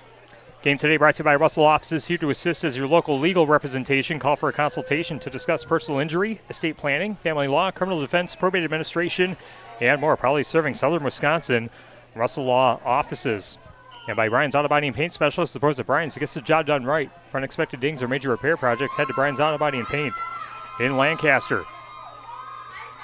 Yasser Andino has it teed up for Darlington. Brody Roth. And Reese Kelly was back deep to return. And it looks like he is back in the game, and this will be fielded by one of the upbacks, and this will be brought out across the 35 to about the 36-yard line as Casey Drazen, the returner that time, and now Fennimore got to put something together here because of another Darlington score here. We got a running clock all of a sudden, and for a game that we've amped as one of the premier games in the area, a matchup of the top teams in the SWAL, Darlington really flexing their muscle and showing that they're the measuring stick here in Southwest Wisconsin. Yeah, Darlington's definitely looking like they're the cream of the crop in the SWAL here, and if you're Fennimore, you just got to take some sort of pride here and take some of what you took off the last possession when they had their ball run it going well and try to capitalize off that again. 2 receivers to the right, 1 to the left, and a timeout taken by Fennimore. It's the first charge timeout of the first half. Both teams with 2 timeouts remaining in the first half, 30-0. Darlington on top of Fennimore, 6:54 to play. Until halftime, our McNett Electric halftime report coming up. McNett Electric in Belmont can assist with all of your electrical needs. Chip and his crew at McNett Electric are on call. I'm ready to help you with your agricultural, business, and commercial needs. McNett Electric in Belmont. And by Breckler Insurance Group for all of your insurance needs. See Stephen Landusky at Breckler Insurance in Fennimore. Breckler Insurance serving Southwest Wisconsin for over 95 years. And by WCC Brands, custom apparel in Kieler and at WCC-brands.com. Sullivan Auctioneers and Big Iron Realty. If you have livestock, farmland, or buildings to sell, call Daryl Krapp. Visit BigIron.com to learn more. Tyler Dictanis and Brad Adams with you with the best seat in the house in Year's Furniture broadcast booth. Fennimore coming out of their timeout. Again, both teams with 2 timeouts remaining in the first half, 30-0. Darlington on top of Fennimore. And the Golden Eagles on offense. 1st and 10 at their own 36-yard line on the near side hash mark. Dawson Krubel out of the shotgun, 2 receivers to his left, a wing back to the right side. And Florida goes in motion, but another player goes in motion first for Fennimore, and it's a false start on the Golden Eagles. Back them up 5 on the Pinks penalty. Not what you're looking for there off a timeout. You'd hope everybody on the same page and know the snap count, but Fennimore got going a little early there. Game today also brought to you by Rosemeyer Wealth Management. They'll design a plan specific for your retirement goals. The experts at Rosemeyer Management will answer all of your questions, even if you don't know what questions to ask. Check them out on their website at rosemeyermg.com. 1st and 15. Now at their own 32-yard line. 2 receivers left, 1 on the right. Krubel out of the shotgun. Krubel takes a snap, gives inside to Reese Kelly, and Reese Kelly hit hard at the line of scrimmage as Callum Christ and number 52, Sloan Glendenning, converged to make the tackle, and again, no room to run for the Golden Eagles. They had a couple big runs on their previous drive that stalled out, but now it's kind of back to what was going on to begin the game, and Fennimore just cannot find something to get going offensively. Yeah, like we've said so far in this game, Darlington's defensive line is just making things very tough on Fennimore, not giving Kelly very many lanes throughout the game. He had some success in the last drive, but none right there. 2nd and 14, another shotgun look for the Golden Eagles. 2 receivers left, 1 on the right, another give inside to Reese Kelly, and Kelly just runs into a defender, runs into Dante Glendenning, and just falls to the turf. And it is 3rd and long for Fennimore as we close in on 6 minutes to play till halftime, 30-0. Darlington on top. As Darlington has had some games where they've given up quite a few points, but boy, is this defense really locked in.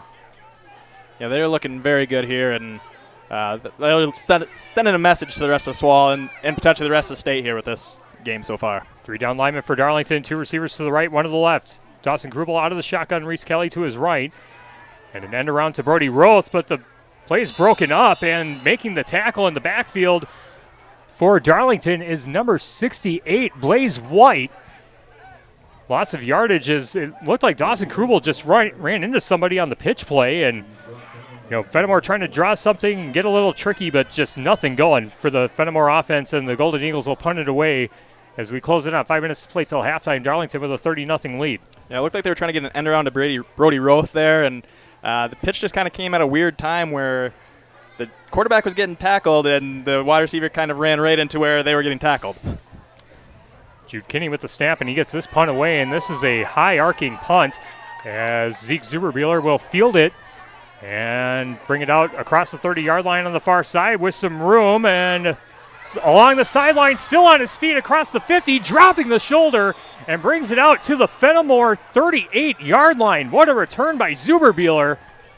Boy, what a physical run, and another big contact hit. We were mentioning one of the guys that you really don't want to taking big hits, but he's the one that initiated the contact that time, and it is 1st down and 10 for Darlington, leading 30-0, 4:35 to play, and the ball at the Fennimore 38-yard line. A heck of a return there, and yeah, he's definitely bringing the thunder there to anybody trying to tackle him, and he's been impressive so far in this game. No doubt about it. Early candidate for our West End Salvage Scrapper of the game. Our game today brought to you by Les Mack Automotive in Lancaster. Whether it's Chevy, Chrysler, Dodge, Jeep, Ram, or Ford, you can count on over 50 years of trusted hometown service, because at Les Mack you always get more from less. Shotgun formation as Zuberbuehler with a quick toss over the middle, and the pass is caught across the 25-yard line to the 24. Just a quick pass and a reception for number 14, Peyton Dempsey. Another Sullivan Auctioneers Big Iron Realty 1st down, as the football is at the 28-yard line.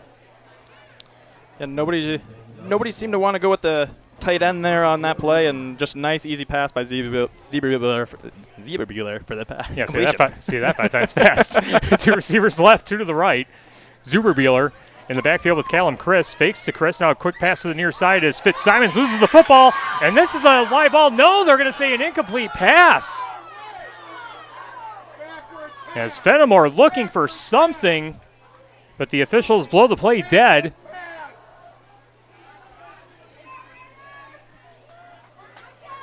Ryder Zanzevich would have had a potential scoop and score there, but the officials say it's a forward pass. Pass is incomplete. It's now 2nd and 10 for Darlington. 4:03 to go in the second quarter, leading 30-0. Ball at the 24-yard line. Yeah, almost looked like it was almost a backwards pass there. So if it was incomplete, you would have thought that would have been a live ball. But the refs blew it dead. The receivers to the right, a fake inside to Callum Chris. Now a pitch out to the right side to Dempsey. Dempsey spins away from one defender, still on his feet. Gets across the 20 and into the Bitech green zone to about the 19-yard line. Nice play there by Dempsey. Another big hit taken by Zuberbuehler. And they're going to put the football back at the 20-yard line, but they are in the Bitech green zone, a greener way. Bitech Resource Management of Monroe. Buehler does not shy away from contact at all. Yeah, he's a gifted multi-sport athlete. He's an outstanding basketball player for the Darlington Redbird basketball team. And he brings the offense to the line of scrimmage on 3rd and 5. 3:20 to go till halftime, leading 30-0, trying to put the Fennimore Golden Eagles away before halftime. Now a wishbone look for Darlington, and a give it inside to Callum Christ, and Christ is hit at the line and then finally pushed back. Not a lot of room to go, and it will be 4th down and about 5 yards to go. I think he might have just gotten back to the line of scrimmage. Maybe length of the football, only the gain of yardage there. Yeah, right back to the line, and Fennimore defender, I didn't catch the number, but stuck him right at the line and was able to drive him back and to a no gain. Let's see if they can just stop here on 4th down. 4th and 5, 2:38 and counting until halftime. 2 receivers to the left, 2 to the right for Darlington. Zuberbuehler directing traffic, sending Dempsey wide to the left side.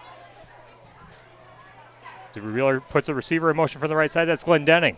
Glendenning will set up to the left side. Zuberbuehler with the quick snap, toss to the right side on the wheel route, and the pass falls incomplete. Pass just a bit off target.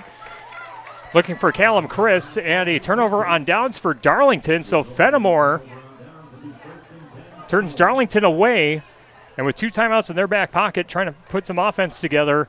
1st and 10 for Fennimore at their own 20-yard line. Now Fennimore gets a much-needed stop there. Might have caught a break. It looked like if Chris was able to catch that one, he might have been in the end zone because there was not Fennimore Eagle in front of him. Yeah, one of the rare times that we've seen Zuberbuehler throw a pass short of an intended receiver. And 2:19 to go. 2 receivers to the right, 2 to the left for Fennimore, and a quick give inside to Reese Kelly. And Kelly gets to the line, hits the spin button, but runs into 2 defenders as both number 52 and number 58 of Darlington converge on the tackle. That's Gage Roof and Sloan Glendenning. Yeah, they're once again making it very hard on this Fennimore running game and not allowing very many lanes for Kelly to get through. TriStar Pallets of Highland and TriStar Mulch of Cobb and Platteville. Beautify your home with decorative colored mulch. Give Jim Drury and the gang a call. TriStar Pallets of Highland and TriStar Mulch of Cobb and Platteville. 2 receivers left, 1 to the right. Another shotgun look for Dawson Krubel. Reese Kelly to the left side. And another give to Kelly. Kelly looking for something on the outside, but still nowhere to go. Tried to go off the right guard. And another big-time tackle for Darlington. And a timeout on the field taken by Darlington with 1:35 left until halftime, setting up 3rd and long for Fennimore. We'll keep it here and tell you that our game is brought to you by Point and Flush Sportsman's Club. Their guided upland bird and waterfowl hunts with friends and family will create memories that'll last forever. Make your best shot with Point and Flush Sportsman's Club in Potosi. And by Carver's Hardwood Flooring. For hardwood flooring, stair installation, refinishing needs, call Ryan Carver, the only National Wood Flooring Association certified installer, sander, and finisher in the tri-state area. Carver's Hardwood Flooring in Benton. And by Krantz Auto Parts and Krantz Hardware Do It Best. See Rob Krantz and the crew for full-service repair on cars and light trucks, too. Krantz Auto Parts and Krantz Hardware Do It Best in Fennimore. Coming up at halftime, we'll get you the Millie's Diner Halftime Fix, brought to you by Millie's Diner in Dickeyville, where everything is homemade. Open 7 days a week, 7 a.m. to 3 p.m. Check out their menu and daily specials on Facebook. 1:35 left to go until halftime. Darlington 30, Fennimore nothing. Fennimore with 3rd and long. Ball at their own 20-yard line. Another shotgun look as Krubel drops back to pass. He's going to heave one on the far side. One-on-one coverage, and the pass is caught And a pass interference as well. A one-handed snag by Jude Kinney on the far side of the field. A highlight reel catch. And we'll see if it's going to stand, as there looked like there was pass interference, but against whom? Couldn't tell if Kinney pushed off or if... Looked to be a big jersey tug on the Darlington defender there, so I think it's on Darlington. I think this will stand. But man, oh man, what a catch by Kinney on the far side. They call pass interference on Darlington. Fennimore declines the penalty, and the Golden Eagles go to the line of scrimmage after the Sullivan Auctioneers Big Iron Realty first down. 2 receivers to the right, 1 to the left. Minute 29 showing on the clock. Clock is stopped. As again, Fennimore trying to get the snap off quickly. Clock starts to wind. Krubel out of the shotgun. 2 receivers to his right, 1 to the left. Krubel dropping back to pass. Gonna fire over the middle. Pass is intercepted by number 2, Maximos Zolo, and he's going to run it all the way back for a Northland Buildings touchdown. A pick 6 for the freshman, and it's 36-0. Darlington on top of Fennimore with 1:15 to play until halftime. Yeah, definitely not what you want there as Fennimore. It looked like Maximo Zolo is kind of able to hide a little bit there, and the quarterback wasn't able to see him and kind of threw the ball right to him, and he took it back. Maximo Zolo with his first interception on the season, and he brings it all the way back to the end zone. 36-0. And the point and flush extra point upcoming as well. Snap is down. Kick is end over end and through the uprights and good. Fennimore's just not able to get anything consistently going, and when they do get things going good, something bad just has been happening to them every single drive this game. 37-0 with 1:15 to go.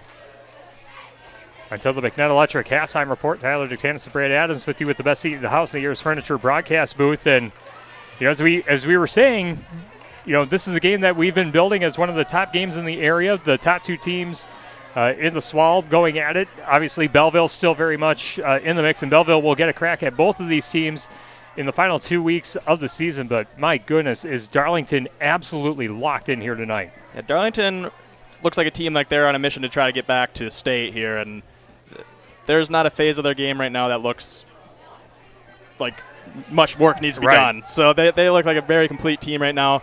There's certainly some things that they will tweak and clean up a little bit, but they are looking very, very good.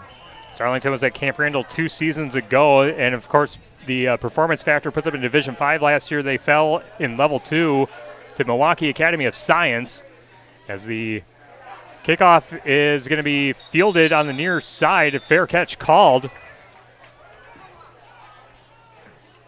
by number 33, Ryder Zanzevich, and it will be 1st and 10 for Fennimore with 1:14 to go. 37-0. Darlington on top of the Golden Eagles.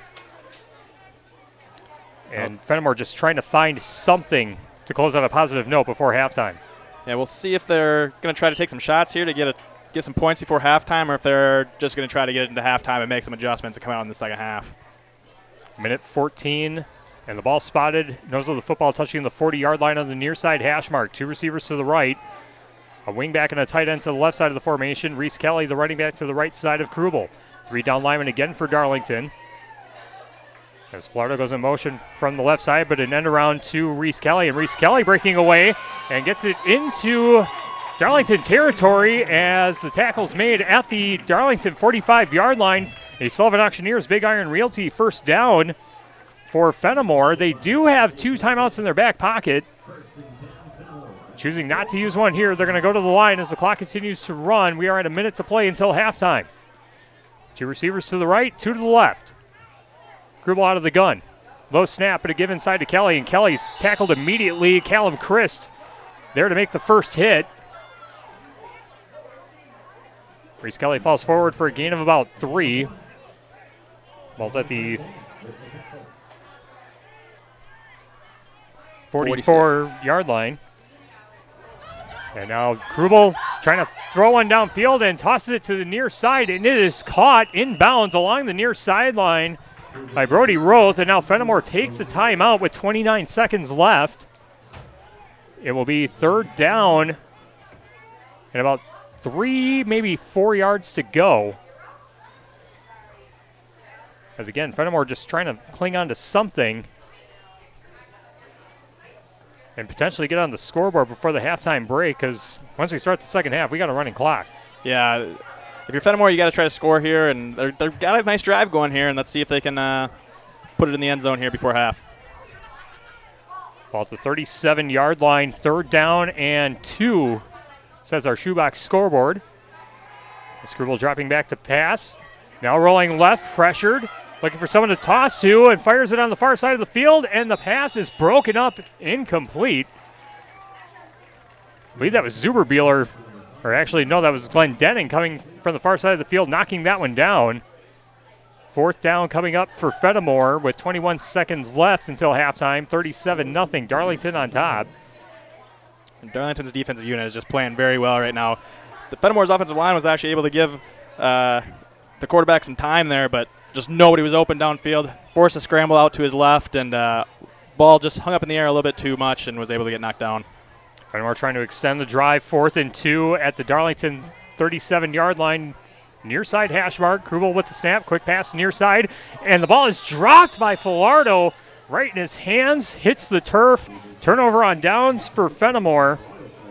And Darlington takes possession with 18 seconds and 1 timeout, leading 37-0. That's about a microcosm of how the first half has went for Fennimore right there. That looked like he would have had enough for the first down there and just was not able to bring in the catch. Again, coming up at halftime, our McNett Electric halftime report. We'll check in on the shoebox scoreboard with some of the other games in Southwest Wisconsin. Over on X1071, it's Platteville taking on New Glarus, and on 97.7 Country WGLR, Lancaster and Dodgeville. As Darlington comes to the line of scrimmage, 18 seconds left until halftime at the Fennimore 37-yard line. Receiver from the slot on the right side goes in motion, and now Callum Christ on the carry, and Christ looking for some room on the far side, gets near the 50-yard line and gets tackled, and the officials stop the clock with 10 seconds left. I don't know if he's got enough for a first down. It looks like it's going to be 2nd and 1. It was a gain of 9. So ball at the 46.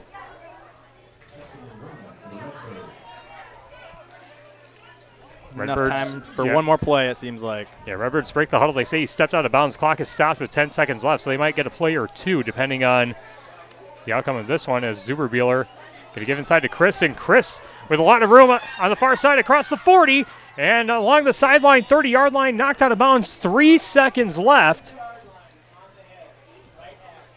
Another run by Christ, and they will put the football at the 30-yard line. So one more play for Fennimore, or for Darlington, I should say, and the Redbirds do take a timeout. It's their final timeout of the half. 3 seconds left, leading 37-0, and Darlington looking to put away Fennimore. Be interested to see what kind of play Darlington comes up with here. Does not seem like they're content to go into halftime with just a 37-0 lead. Looks like they want to at least get a few more points on here. Game today brought to you by Bytech Resource Management, a greener way. Bytech Resource Management of Monroe. Sloan Implement, your official John Deere dealer in Bloomington, Cuba City, Montfort, and at sloans.com. Bouse Electric, call Brad Adrian and Josh Busher at Bouse Electric, Lancaster, and Fennimore. Also by Lancaster Dental Associates and Fennimore Smiles. Get the smile you want and the health you deserve. Learn more at lencdent.com.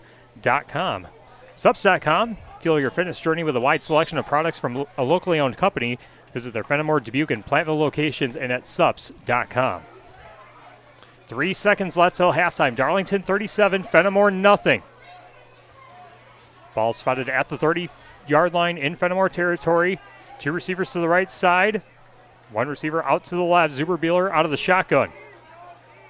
Zuberbieler takes the snap. Dropping back to pass, directing traffic, rolling to his right. Going to heave one to the end zone. And a jump ball, and the pass is going to fall incomplete. And that will be the final play of the first half. 37-0. Darlington leading Fennimore in our SWAL matchup. And the battle for first place going all Darlington through one half of play. Our McNutt Electric halftime report comes your way next on Dubuque Super Hits 106, KIYX, Sageville, Dubuque, and the Quebe Radio Sports YouTube channel powered by Laley Center Monroe, H&M Plumbing, Heating, and Electrical. Halftime, 3 minutes. Farming is risky business. Protecting your business means managing risk. That's where Tricor Insurance comes in. When we're working with our clients or our future clients, it's really important that we understand the business that they're in.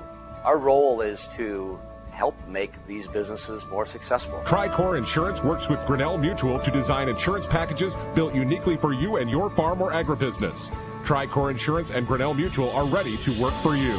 The Dubuque County Fairgrounds and Events Center invites you to their annual pork dinner Friday, October 3rd from 5 to 7:30. Enjoy the fair's famous pork loin dinner with all the trimmings for just $15 in advance. Kids 5 to 11 are just $6. They will be giving away $10 gift certificates to local meat counters. Bring your date, family, and friends to the Dubuque County Fairgrounds and Events Center on Friday, October 3rd for their annual pork loin dinner with all the trimmings.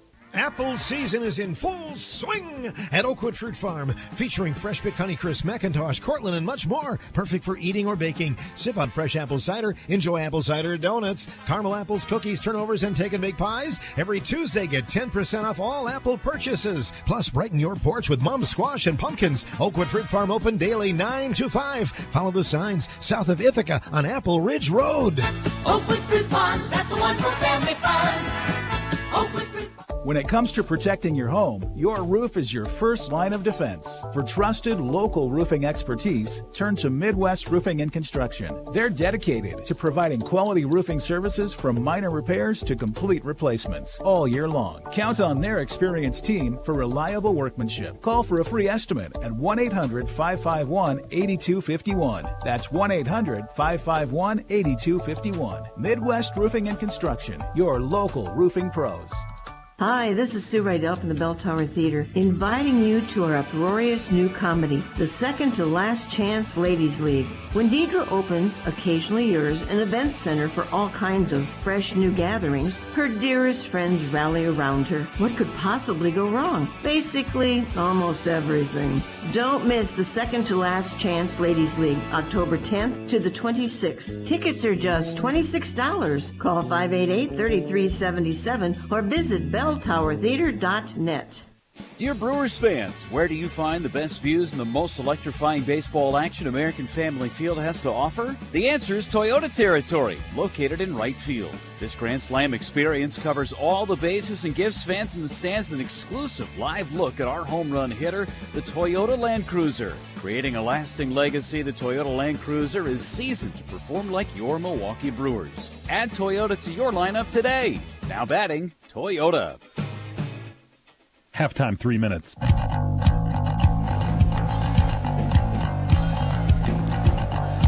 Halftime at the Rock in Fennimore, and it is 37-0. Darlington, the number 3 ranked team in the state, shutting out the Fennimore Golden Eagles in a massive matchup in the Southwest Wisconsin Activities League on our Grant Regional Health Center and People's State Bank coverage of high school football presented by Cuba City, Darlington, and Kieler Family Dental, and Carey Seamless Gutters and Overhead Doors on Dubuque Super Hits 106, and the Queen Bee Radio Sports YouTube channel powered by Laley Center Monroe, and H&M Plumbing, Heating, and Electrical. Tyler Dutanis and Brad Adams with you with the best seat in the house in the Ears Furniture broadcast booth, welcoming you to our McNutt Electric halftime report. For all of your electrical needs, call McNutt Electric in Belmont. As let's piece together how all the scoring went in this first half for Darlington. Darlington received to begin the game, and 5 plays into the game, Dante Glendenning scored from 1 yard out. The extra point was missed wide right, 6-0, with 9:42 left in the first quarter. And then a Fennimore fumble on the 4th play of the drive for the Golden Eagles is brought all the way back to the 1 yard line by Callum Chris, and then Ryder Fitzsimons scored from 6 yards out after a 5-yard Pinks penalty. The 2-point conversion was good. 14-0 was the score with 7:16 to play in the first quarter. Fennimore would go 3 and out, but then the when the Eagles tried to punt it away, the ball went over the head of Jude Kinney and into the back of the end zone for a safety to make the score 16-0. Then after the free kick, Zeke Zuberbuehler scores from 35 yards out, and the extra point was good to make it 23-0, and that would be our score at the end of the first quarter. In the second quarter, Fennimore would go on a drive that bridged the first and second quarters, a 10-play drive that stalls at the Darlington 12-yard line, and 2 plays later, Zeke Zuberbuehler finds Broker Busher for an 82-yard touchdown reception. The extra point is good, 30-0, the new score. Fennimore would punt it away on their next possession. Darlington would then turn it over on downs on their next possession.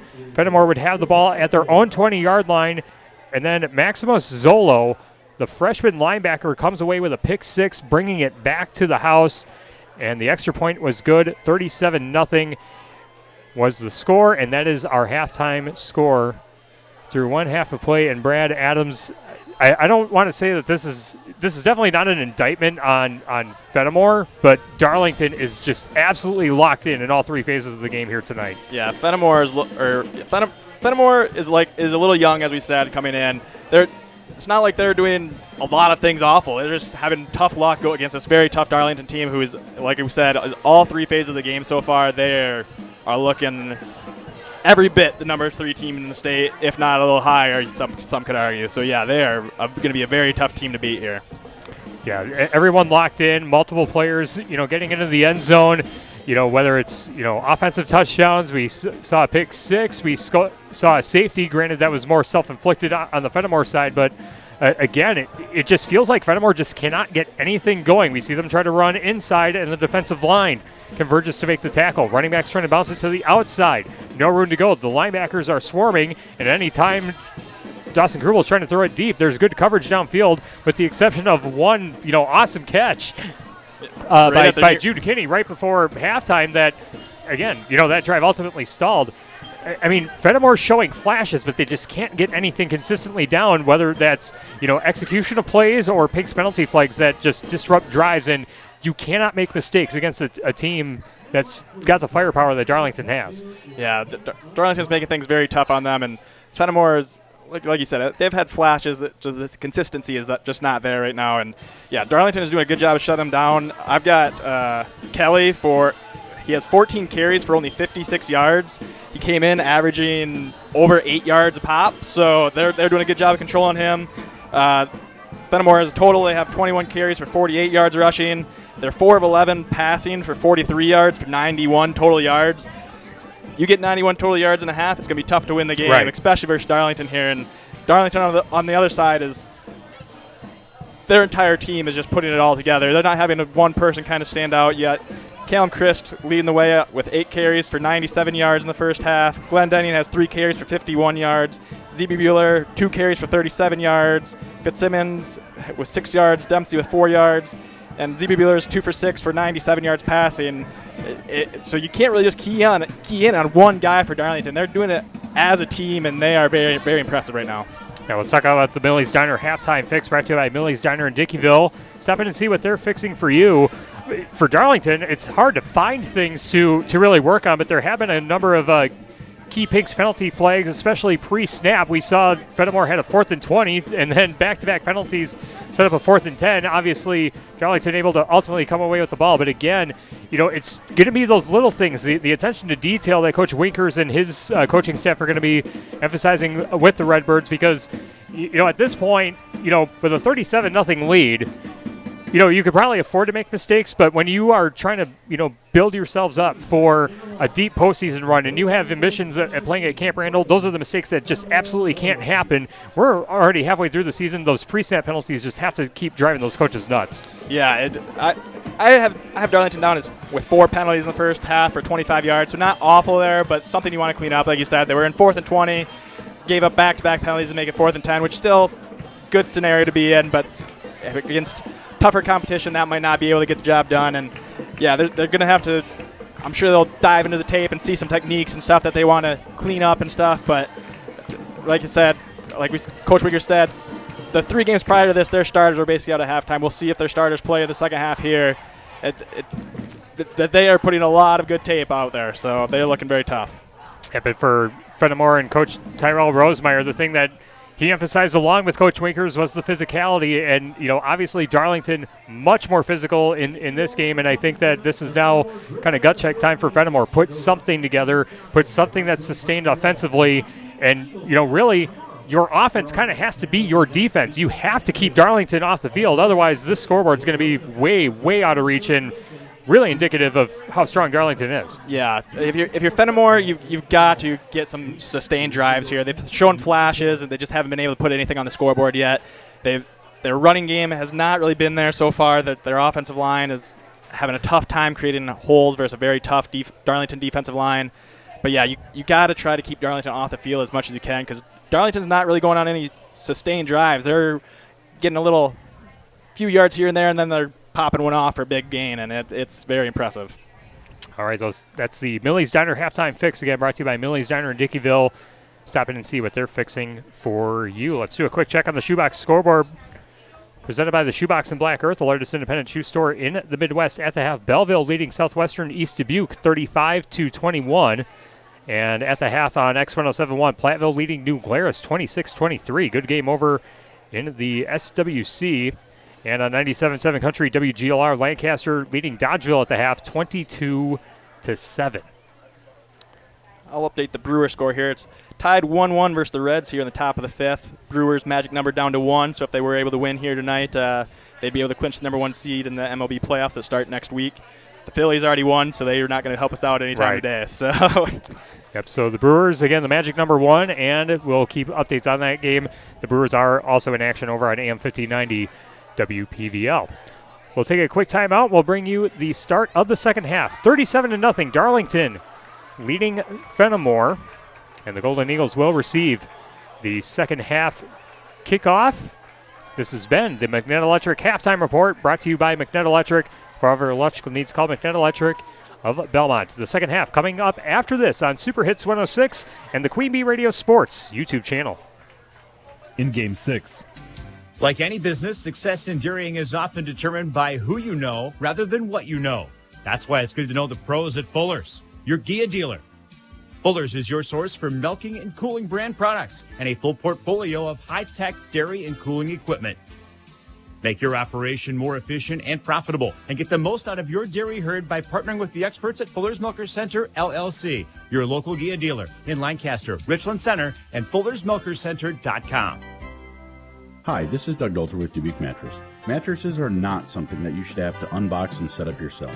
Frankly, they're cumbersome. That's why at Dubuque Mattress, we deliver, set up, and get rid of the old mattress for you. And it's not just for people in Dubuque. We deliver just about anywhere. Chicago, Des Moines, Minneapolis, Kansas City, or anywhere in between. So, when it's time for you to get a new mattress, let Dubuque Mattress take care of all of it for you. Dubuque Mattress, for the rest of your life. Dubuque Mattress Factory, you get a little snooze time. In Game 6.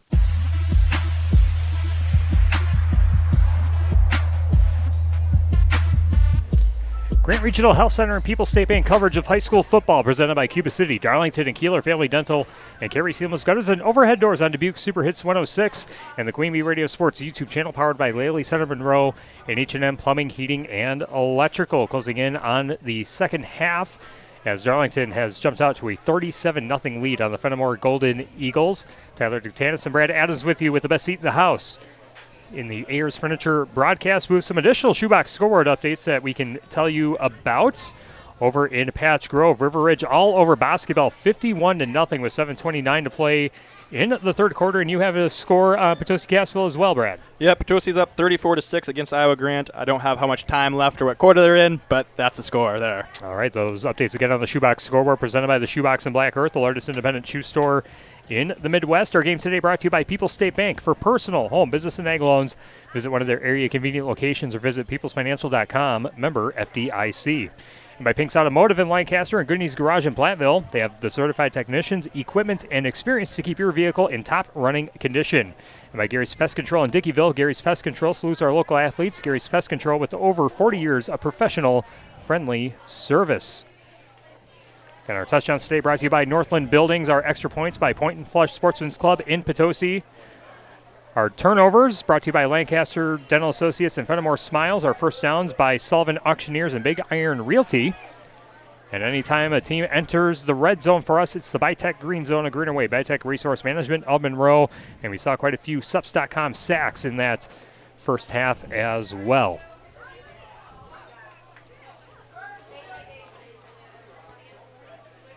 Darlington, the number 3 ranked team in the state, showing every bit of it through one half of play. 37-0 the score. It's been a very diverse effort by Darlington, to say the least. A number of different players finding the end zone. It's not just one feature player. Everyone's getting in on the mix. And again, all three phases of the game going Darlington's way. And, if you're the Redbirds, you're probably disappointed because, Coach Travis Winkers was mentioning about, every time Darlington had the ball, throughout conference play so far, the starters in the game, they've been able to put it in the end zone. They obviously stalled out right before halftime, but now kind of curious to see how aggressive Darlington is going to be when the offense takes the field again to begin the third quarter. But Fennimore will start on offense and try and put something together and try and chip away at this lead as much as they can. If you're Fennimore, I think you got to come out and just kind of go with it's a brand new ball game here. Try to win the second half. The first half kind of got away from them very quickly there. I'm sure before they could catch their breath, the score was 14-0 or whatever that was. And if you're them, they got to try to build here in the second half to continue their success they've had so far in the season, to take on the rest of the way, hopefully get in the playoffs and make a nice little run of their own. Yeah, we're getting today brought to you by Pecatonica Co-op Oil and South Wayne Mart for all of your fuel needs, not only for your vehicle but for yourself as well. Quality Cinex fuel products will keep you on the go. The South Wayne Mart and Pecatonica Co-op Oil of South Wayne. And by Fritz's Burner Service in Darlington, contact Fritz's Burner Service, your best choice for all heating and cooling needs in Darlington and the surrounding area. Check them out at fritzsburnerservices.com. Melody Hawkins of Exit Professional Real Estate Monroe. Her experience in real estate takes the stress out of buying your next home, farm, or business. For all of your real estate needs, Melody Hawkins, Exit Professional Real Estate of Monroe. And by Mount City Bank, their total line of credit allows you to use the equity in your home to do the things you want. Step into Mount City Bank to apply. Offer subject to approval. Member FDIC and an equal housing lender. Learn more at mountcitybank.com. Woodlaw Office, serving you in Fennimore and Boscobel, provides Grant County estate planning, elder law, probate, business law, real estate, and municipal law. Call Ben at Woodlaw Office in Fennimore and Boscobel. Southwest Health has over 24 specialty services and more than 50 specialists, so you can have specialized care without traveling far from home. Learn more about their specialty services at southwesthealth.org. West End Salvage of Lancaster. See Junkyard Joe Cranston, the West End Salvage team, for recycling as well as construction and demolition waste too. West End Salvage of Lancaster. And by Laley Center Monroe. Call your local dairy automation specialist, Jordan Wilson, at Laley Center Monroe.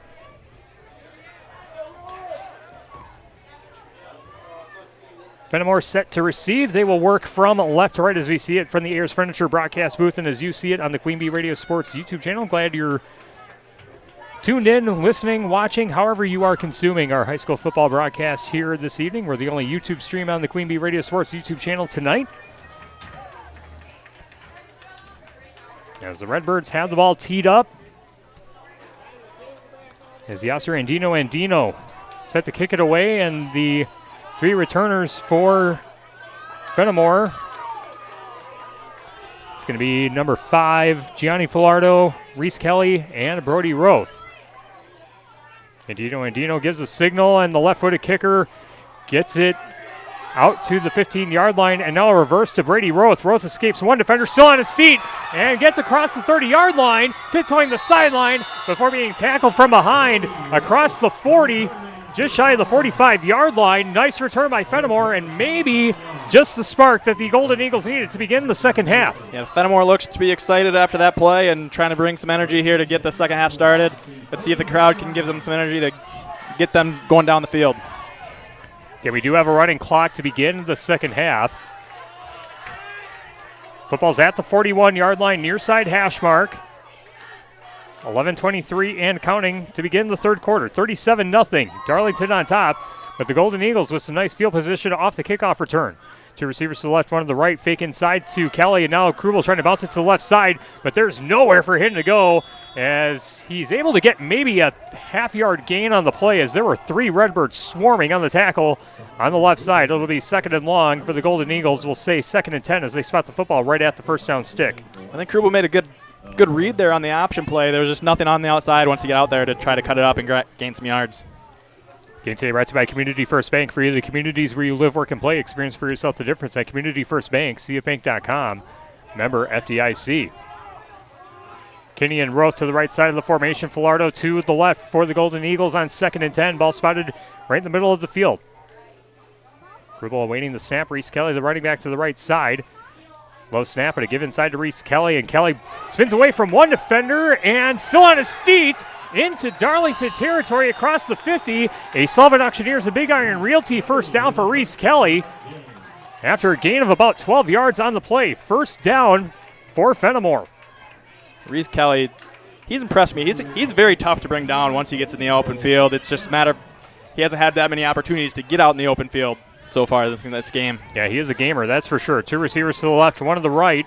About the 47-yard line in Darlington territory. Dawson Krubel out of the shotgun. Reese Kelly to his left. 3 down linemen for the Redbirds. Now give inside to Kelly. Kelly makes a nice cut at the line of scrimmage. Now cuts back to the middle of the field. And he's near the first down marker. And that is enough for another Sullivan Auctioneers Big Iron Realty first down for the Golden Eagles. 9:34 and counting as we have a running clock. But the Golden Eagles putting something together and a strong start to begin the second half. They're looking very good here to begin with. We've seen them have some drives like this earlier in the game. Let's see if they can finish this one off. Northland Buildings, for a quality Northland building built tough of the Northland. Contact Joe Ryder, your local expert in quality Northland post-frame buildings.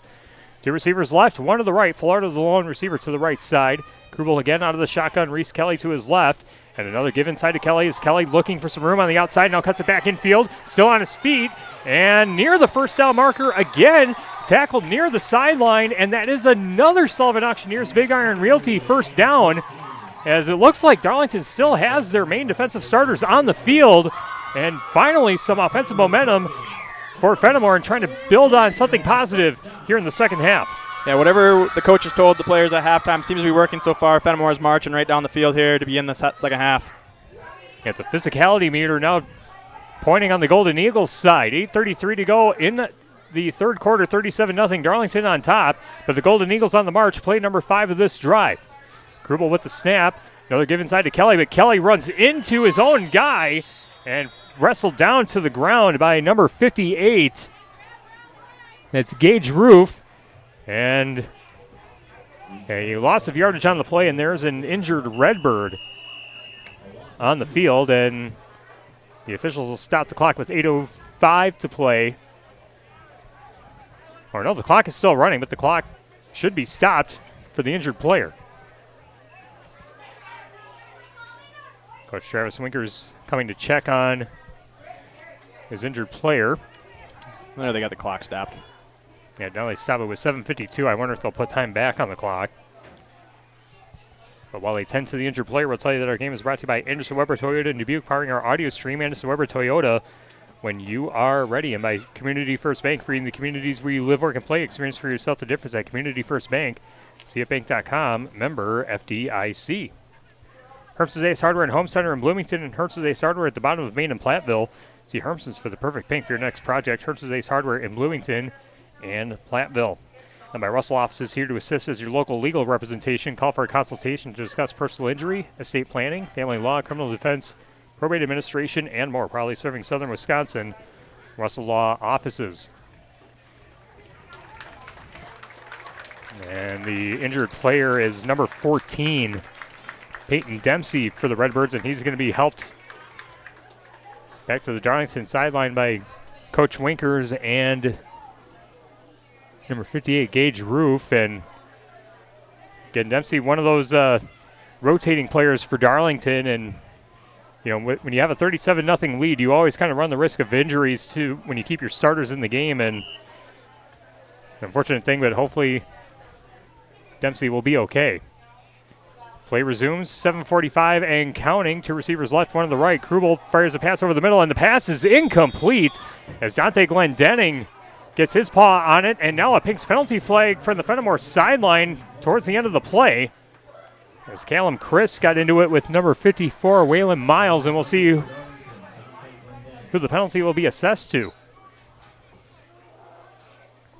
It's unsportsmanlike conduct on both sides. Penalty's offset, and the play's going to count, so nothing happened because it happened after the play. So it'll be 3rd and 12 as the clock continues to run. 37-0 Darlington on top of Fennimore.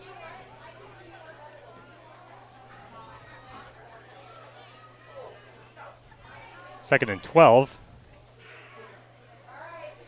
Two receivers to the right, one to the left. Krubel dropping back to pass. Fires pass near side and off the fingertips and incomplete. Trying to go to the sideline looking for Jude Kinney, but off his fingertips. 3rd and 12 now for Fennimore. 6:40 to play in the third quarter. 37-0 Darlington on top. Yeah, if you're Fennimore, you want to try to keep the momentum you had earlier in this drive and try to get some points here to keep building for the rest of this game. Claire Bank with their 8 convenient locations in Southwest Wisconsin, proud to support our community events. Claire Bank, they say we can do that. Member FDIC and an equal housing lender. 2 receivers left, 1 to the right. Tight end to the right side of the formation as well for the Golden Eagles, and another pre-snap penalty, false start on Fennimore. Another Pink's penalty backs them up 5. It'll be 3rd and 17 at the Darlington 32. Play number 7 of the drive coming up here. Game brought to you by Brian's Auto Binding Paint Specialist. The pros of Brian's gets the job done right. For unexpected dings or major repair projects, head to Brian's Auto Binding Paint in Lancaster. 2 receivers left, 1 to the right. Another shotgun look for the Golden Eagles. 3rd and 17 on the near side hash mark. Krubel with the snap, dropping back to pass, looking over the middle, now fires near side, and the pass is incomplete.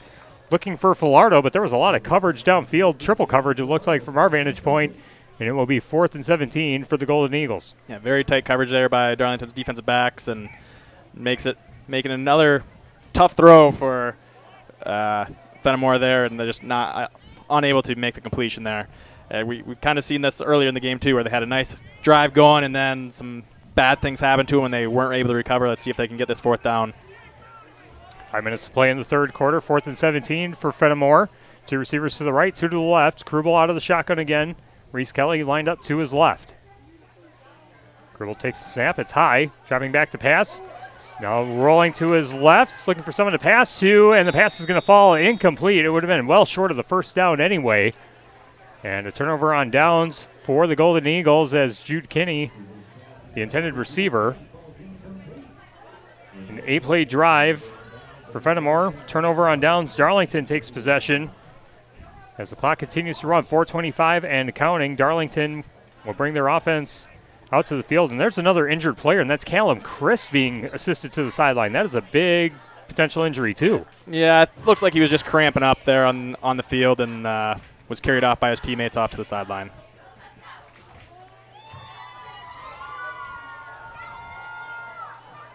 And the football is at the 31-yard line. And Zeke Zuberbuehler is in at quarterback for the Redbirds. 3:45 and counting. As a give inside, and it's Zuberbuehler on the keeper along the near sideline across the 40, and the ball loose on the turf. Fennimore gets it, and the officials say it's a Lancaster General and Fennimore Smiles turnover, and Zeke Zuberbuehler appears to be hurt along the Fennimore sideline. Looks like it might be a cramp, but he also got rolled up on a little bit, and those are always a little scary when you see those. When the defender lands on the offensive player's legs, those are always a little scary. But yeah, if you're Darlington, you do not like seeing these injuries to some of your key players here. So we'll see how long Coach Winkers decides to keep his starters in. But if you're Fennimore, hey, you got a turnover here. Let's see what you can do here. Try to get your offense going again. So Zuberbuehler will be helped to the Darlington sideline, and the Golden Eagles will take possession off the Lancaster General Fennimore Smiles turnover. It was a hold against Darlington on the Pinks penalty, but the Golden Eagles will obviously decline the penalty and take possession. As Dawson Krubel brings the offense back out onto the field. As the football is spotted at the 48-yard line in Fennimore territory. And now a timeout taken by Darlington. Their first of this second half. They have 2 remaining. Fennimore with all 3 of their timeouts. 2:21 left to play in quarter number 3. 37-0 the score. Darlington on top of the Golden Eagles. Our game today brought to you by McNutt Electric in Belmont. They can assist with all of your electrical needs. Chip and his crew at McNutt Electric are on call and ready to help you with your agricultural, business, and commercial needs. McNutt Electric in Belmont. And my Breckler Insurance Group for all of your insurance needs. See Steve Lindusky at Breckler Insurance in Fennimore. Breckler Insurance serving Southwest Wisconsin for over 95 years. And by WCC Brands Custom Apparel in Kieler and at WCC-brands.com.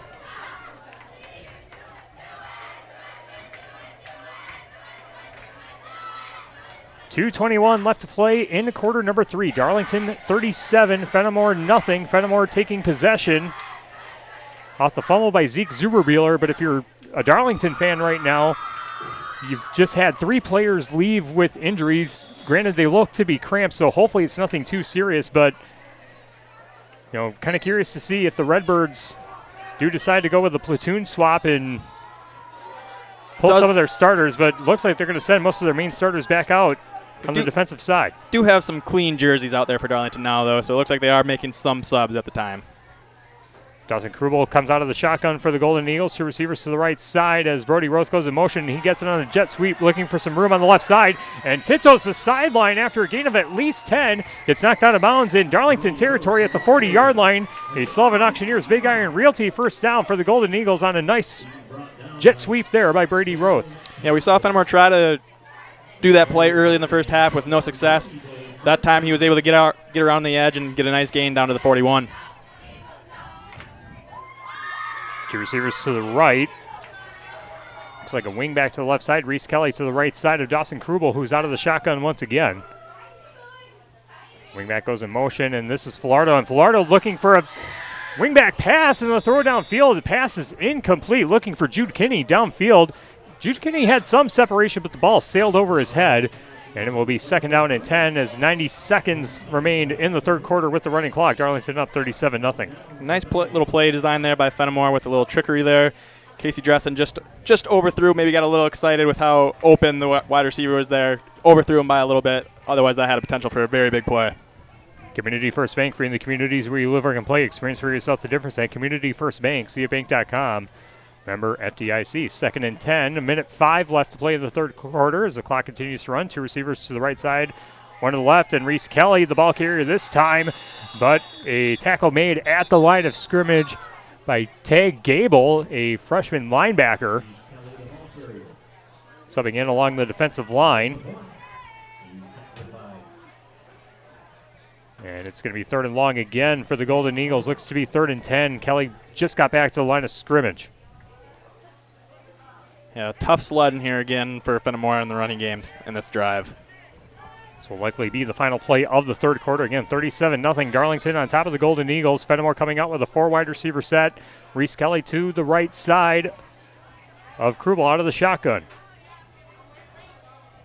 Krubel with the snap, dropping back to pass, looking to his right, now rolling right. Going to fire a pass near the sideline, and a basket catch. No, incomplete. Going to say the ball hit the ground before the catch was made.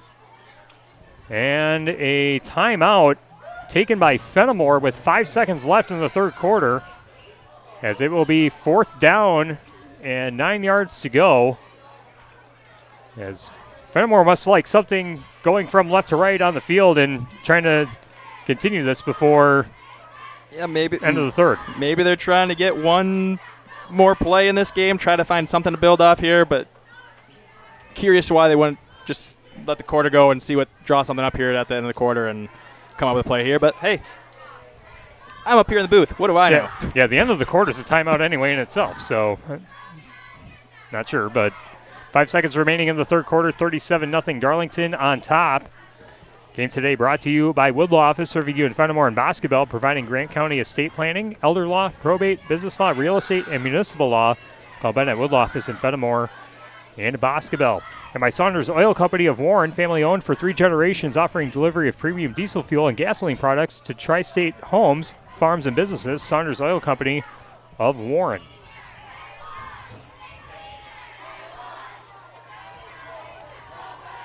So Fennimore will come out of the timeout with 5 seconds remaining in the third quarter, down 37-0. 2 receivers to the right side, 1 to the left. Dawson Krubel out of the shotgun.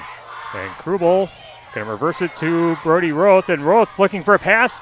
And the southpaw thrower going to fire downfield, and the pass is incomplete. Looking for Jude Kinney again. Double coverage downfield. Darlington turns the Golden Eagles away, and we will go to the fourth quarter. 37-0. Darlington leading Fennimore. Fourth quarter coming up next on Super Hits 106 and the Queen Bee Radio Sports YouTube channel. In Game 7. Hi, this is Steve Schmidt, owner of the Shoebox in downtown Black Earth. We have thousands of pairs of shoes in stock, no waiting. So stop in anytime, specializing in size, selection, and fit. We will save you money. P.S. We measure both feet. Stop into the Shoebox, the largest shoe store at the north end of Black Earth. Our Grant Regional Health Center and People's State Bank coverage of high school sports on Queen Bee Radio is presented by Cuba City, Kieler, and Darlington Family Dental, and by Carey Seamless Gutters and Overhead Doors. Check out our upcoming schedule at am1590wpvl.com.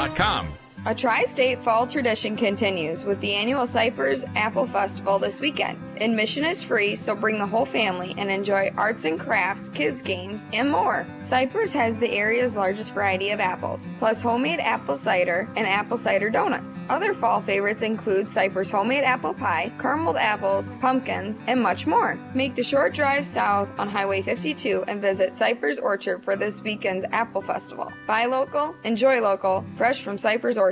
In Game 7. Start of the fourth quarter from the Rock in Fennimore, 37-0. Darlington Redbirds leading the Fennimore Golden Eagles. 1st and 10 for Darlington, and the backups are now in the game as we have a new quarterback, and quarterback gives on an end around, and the ball carrier is swallowed up in the backfield. The carrier that time for Darlington is number 33, Austin Schulte. And the new quarterback for Darlington is number 4, Beckett Bernard, a freshman quarterback. Loss of yardage on the play.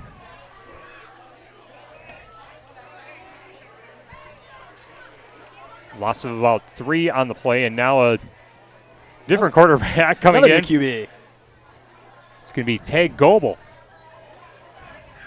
Goebel directing traffic.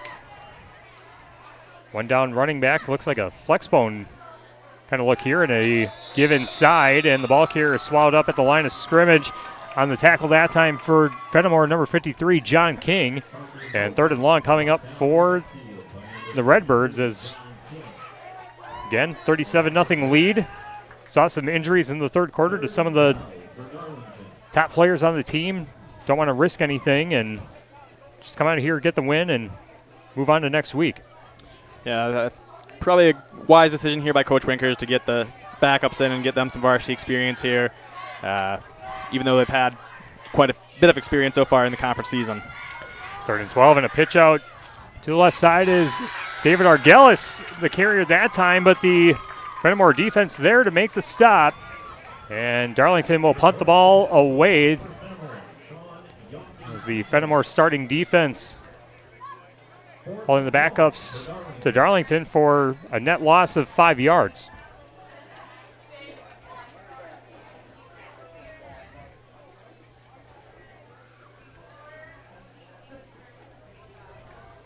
And the direct snap, and now Andino going to keep it, and he gets popped on the far side. Looks like Ryder Zanzevich. There we go. Serving up some Pop-Tarts on the far side of the field. My goodness, what a hit. Turnover on downs for Darlington. And now the Golden Eagles, again, trying to put something together and get on the scoreboard, trailing 37-0, 9:40 and counting after the turnover on downs. A heck of a hit there on the far sideline, and let's see if that can bring some energy to the rest of his teammates and see if they can go down and get some points on the board here. 2 receivers left, 1 to the right. Fennimore keeping their starters in the game. Krubel awaiting the snap. First and 10 snap, fake inside, and now Krubel trying to bounce it to the left side. Has some room across the 30-yard line and gets tackled across the 25. And it will be a Sullivan Auctioneers Big Iron Realty first down for the Golden Eagles. First and 10 at the 25-yard line, knocking on the door of the Biotech green zone. 8:48 and counting in the fourth quarter, 37-0. Darlington in the lead. Was able to get outside the pocket there and get a nice little gain on that quarterback keeper. Game brought to you by Fritz's Burner Service in Darlington. Contact Fritz's Burner Service, your best choice for all heating and cooling needs in Darlington and the surrounding area. Check them out at fritzsburnerservice.com. Two receivers right, one to the left. Austin Krubel again out of the shotgun. Reese Kelly, the running back, to the right side. Krubel takes the snap. Quick pass, far side, will be caught by Brady Roth in the backfield. Now looking up the sideline across the 20 to the 15, still on his feet and gets tackled on the far sideline near the goal line. It will be first and goal for the Golden Eagles at about the 3-yard line. A nice little quick bubble pass there with Brody Roth able to take up the sideline and get it down to about the 1-yard line, it actually looks like. So nice gain there. So first and goal for the Golden Eagles. Fennimore trying to get on the scoreboard, trailing 37-0, 7:45 and counting. Krubel out of the shotgun, two receivers left. One receiver out to the right side, that's Filardo. Krubel with the snap, a give inside to Kelly, and Kelly gets across the goal line for the Fennimore touchdown. Reese Kelly finds the end zone, puts Fennimore on the board. Rushing touchdown number 12 for Reese Kelly on the season, 37-6. The new score with 7:28 to play in the fourth quarter, and Fennimore finding something to build off of heading into next week. Yep, Fennimore was finally able to get on the board here. They've had a few sustained drives that haven't ended in points, and nice to see them be able to put one in the end zone here. Colton Tollefson lining up for the extra point, and that kick is no good. Must have missed it wide to the right. Definitely had the height. Yeah, he had the height, that was for sure. 7:28 to play in the fourth quarter. Darlington 37, Fennimore 6. Back after this on Super Hits 106 and the Queen Bee Radio Sports YouTube channel. In game 8. Hello, Dr. Matt here from Cuba City Family Dental. Something we take pride in is having 3 state-of-the-art facilities in Cuba City, Kieler, and Darlington. Our investment in the latest technology and innovative services allows us to provide top-notch dental care to our area families. Take control of your oral health and make an appointment with our team, and let's make your smile the best it can be. Contact Cuba City, Darlington, and Kieler Family Dental now, and let's start this journey together. Keep smiling, Tri-States.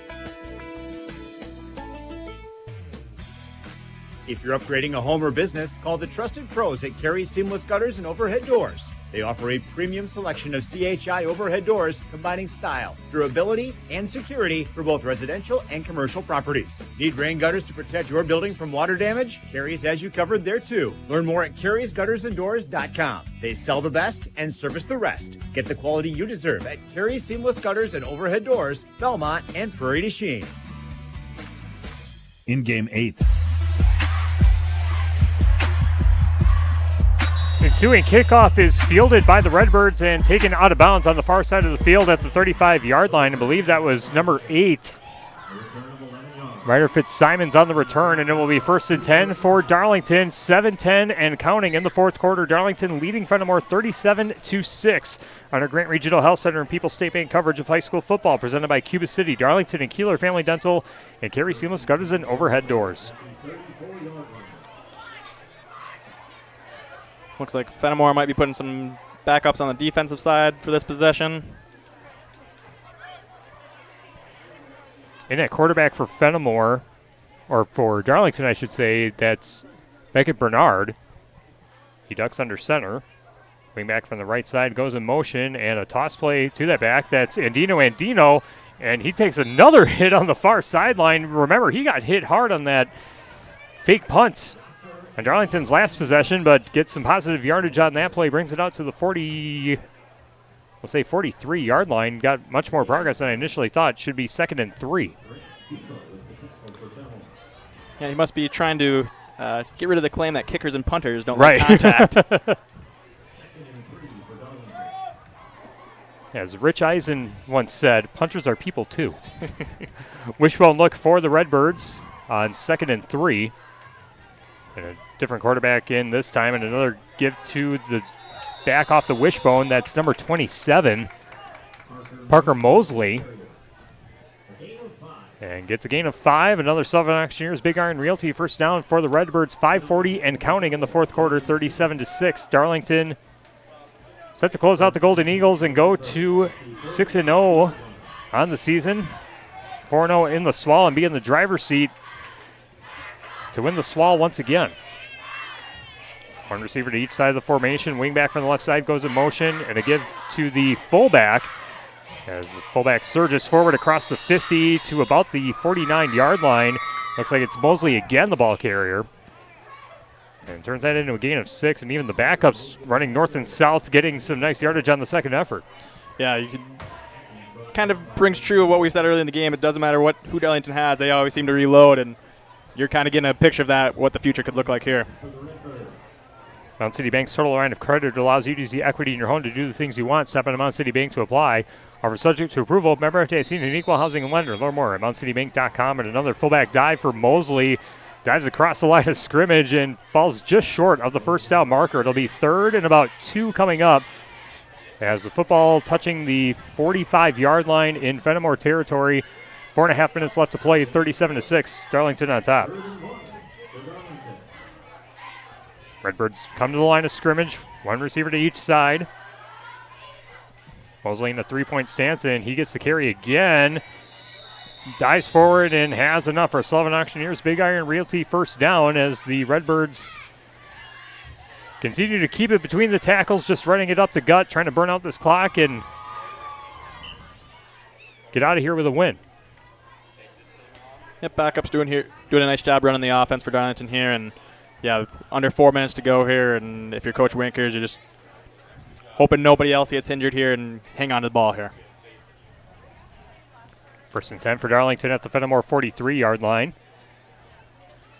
And an end around as this is David Argelis looking for some room, and he slips trying to cut it upfield. Turf Monster caught him and brought him to his knees. Might have gotten back to the line of scrimmage, or no, looks like he actually got a gain of about 1 on the play. 2nd down coming up for the Redbirds, 3:26 and counting. Game today brought to you by Pecatonica Co-op Oil and South Wayne Mart. For all of your fuel needs, not only for your vehicle but for yourself as well. Quality Cenex fuel products will keep you on the go. The South Wayne Mart and Pecatonica Co-op Oil of South Wayne. Say that 5 times fast. 2nd and 9 at the 42-yard line, far side hash mark. Quarterback again, number 6, Tate Goebel. And a give inside, I believe this is Mosley. And Mosley surging forward once again, and yeah, Darlington Redbirds football definitely in full effect. And as we mentioned earlier, I don't necessarily think this game is an indictment on Fennimore. I think this just truly shows how good Darlington has been throughout the season. Yeah, I don't think Fennimore has anything to hang their heads about in this game. That they weren't able to really sustain anything, but it's not like they were making huge mistakes that were costing them. It's just Darlington is that good. And Tate Goebel with the quarterback keeper ran it along the Fennimore sideline, has the first down, and we'll see where they spot the football as he got knocked out of bounds. And another Sullivan Auctioneers Big Iron Realty first down for the Redbirds, 2:10 remaining, and just a couple more plays for the Redbirds, and they'll get out of here with the win.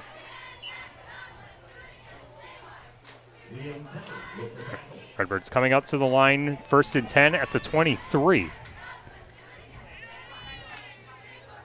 Becky Bernard under center. And a give to Mosley. No, the ball is loose on the turf, as there was a fumble on the exchange, but Darlington able to fall on it. Or no, it's Fennimore football. And the Eagles will take possession on the Lancaster Dental and Fennimore Smiles turnover. Thought Darlington had the recovery, but Fennimore comes away with it, and now Fennimore, they'll try to run a couple more plays. Potentially try and get on the board once again before game's end. They do have 2 timeouts remaining if they want to try and put something together, but I think Coach Rosemeyer's kind of content with just running a couple plays, bleed out the clock, and it looks like Krubel staying at QB, but it looks like a lot of the other skill position players are out on the sideline here. Krubel out of the shotgun as we are at a minute to play. Krubel gives to Zanzevich, and Zanzevich shaking away from a couple defenders and getting it across the 35, close to the 40-yard line. Almost a gain of 15 yards on the play. Nice hard run there by Ryder Zanzevich. Zanzevich. I can't say that name 5 times fast, so. I've done like 5 Fennimore broadcasts, and I've heard 5 different pronunciations of that last name, and I believe that is the correct one. Feel free to message me if I'm wrong. 2 receivers to the right, 1 to the left. Krubel out of the gun. Zanzevich to the right side of Krubel, and looks like this will be the final play of the game. Zanzevich going to get it, trying to bounce it to the left side. Actually, no, this is number 22. I believe this is the other Kelly on the team. It's not on our roster, but yeah, I think he was listed as a different number. But that will be the final play of the game, and your final score, Darlington 37, Fennimore 6. Darlington improves to 6-0 on the campaign, 4-0 in the SWAL, and Fennimore drops their second game in a row. They fall to 5-2 and 3-1 in the SWAL. Coming up next, we'll bring you our Reeves Wealth Management at Edward Jones post-game show. We'll pick out the Hermses Ace Hardware MVP, the Westback Drive of the Game, Tricor Turning Points, and the West End Salvage Scrapper of the Game. That's all straight ahead on Super Hits 106 and the Queen Bee Radio Sports YouTube channel. In Game 9. Show your school spirit with every swipe. People's State Bank offers debit cards featuring your local school's mascot. And now through September 30th, you can upgrade for 50% off. Even better, $5 from your card fee goes right back to your school. It's an easy way to support your team and look good doing it. Visit any People's State Bank location to upgrade your debit card today. Iowa sales tax may apply to fees and service charges. People's State Bank. Member FDIC. Check out these savings at Tammy's Piggly Wiggly in Galena. Right now, 80% lean ground beef 3-pound family packs are $3.99 a pound. Boneless, skinless chicken breasts $1.99 a pound. And 16-ounce daily premium sliced bacon for $3.99. At Tammy's Piggly Wiggly, the butchers cut and hand trim all their meat daily and specialty grind all hamburger twice daily, so it's always fresh. Check out shopthepig.com for weekly specials and select Galena, Illinois. Tammy's Piggly Wiggly in Galena. Piggly Wiggly, shop the pig. In Game 9.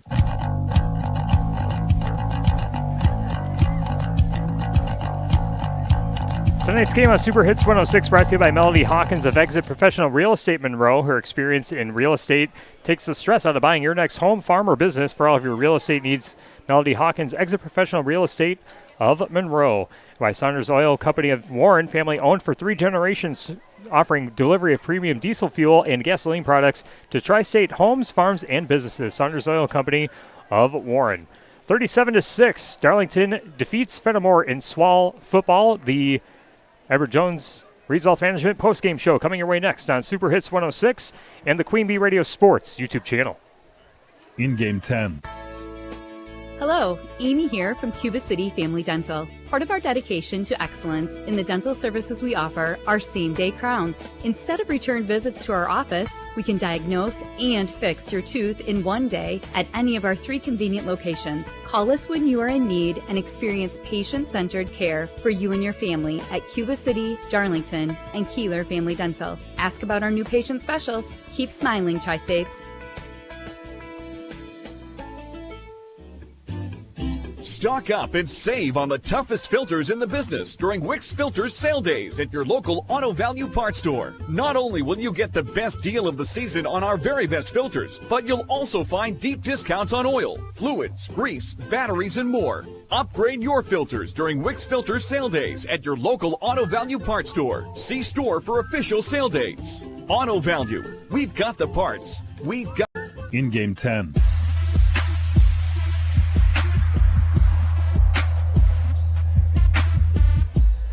37-6, Darlington defeats Fennimore in SWAL football. And our Edward Jones Result Management postgame show comes your way after this on Dubuque Super Hits 106, KIYX Sageville Dubuque, and the Queeby Radio Sports YouTube channel. Postgame 4 minutes. The Gifted Hands Thrift Store in Galena offers low-cost clothing and household goods to the public. Shop local and support individuals with disabilities served by the Galena Workshop. The thrift store provides paying jobs to many individuals and is a stepping stone for some to get a job in the community. Donated items are accepted at the workshop on Southwest Street in Galena, Monday through Friday from 9 a.m. till 3 p.m., except holidays. Gifted Hands Thrift Store at the Galena Workshop is open Tuesday through Friday, 9 a.m. to 5 p.m., and Saturdays 9 till 1. Hey y'all, I'm Kelly Clarkson. Every American dreams of creating a better life for his or her family, but in some communities, those dreams face difficult challenges. When we come together to help those in need get the same opportunities as everyone else, we truly are making our country a better place to live for all of us. So look for volunteer opportunities in your community to help others achieve the American dream, all right? This message is courtesy of the United States Air Force. A fraction of a raindrop, 3 grains of salt, at up to 100 times more potent than morphine. The tiniest amount of illegal fentanyl is all it takes to cause an overdose. Fentanyl can be mixed into heroin, cocaine, pressed pills, meth, and other drugs. It could be in your drugs, and you wouldn't be able to see it, taste it, or smell it.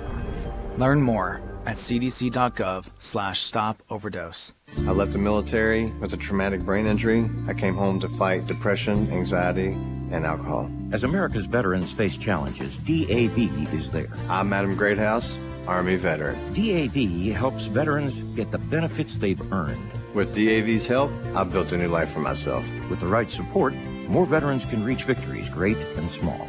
My victory is just experiencing life. Support more victories for veterans. Go to DAV.org.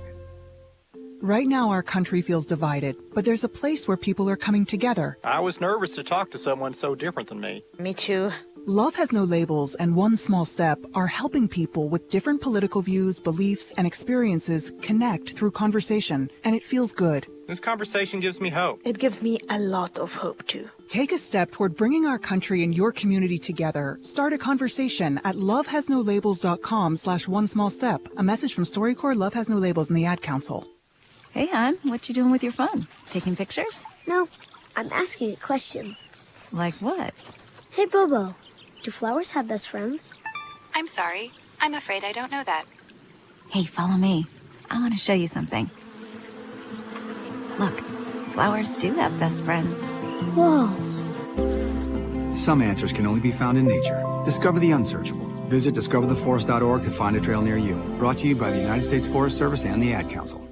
Hello, my name is Andrea Delzell, and I've been using a wheelchair since I was 5 years old. If I had one message for the general public, it would be relax. Some folks get really flustered around disabled people, so they just pretend we're not there. I've actually had waiters talk to my companion and completely ignore me. People with disabilities just want the same respect and consideration as everyone else. This is a message from United Spinal Association. Download our disability etiquette booklet at unitedspinal.org. You want to give your baby everything, so start with a safe sleep area. Babies younger than 1 should always be placed to sleep on their backs on a firm and flat surface like a safety-approved crib. And keep blankets, pillows, and other soft or loose items out of the crib when the baby is in it. Learn more about safe sleep for babies at safetoSleep.nichd.nih.gov. Sponsored by the Eunice Kennedy Shriver National Institute of Child Health and Human Development. Your high school postgame show is brought to you by Elena and Ben Reeves at Edward Jones, a financial service firm serving individuals and business owners. Is your money working as hard as it should be? This is Elena Reeves with Edward Jones. If you want to provide for your children's education, reduce your tax bill, or prepare for a comfortable retirement, we need to talk. Today, more than ever, your financial security deserves the attention of full-time financial advisors. Take advantage of our years of experience. Contact financial advisors Elena or Ben Reeves at 608-348-2441 or stop by our office on Highways 80 and 81 in Platteville next to Sups Nutrition. Edward Jones, member SIPC.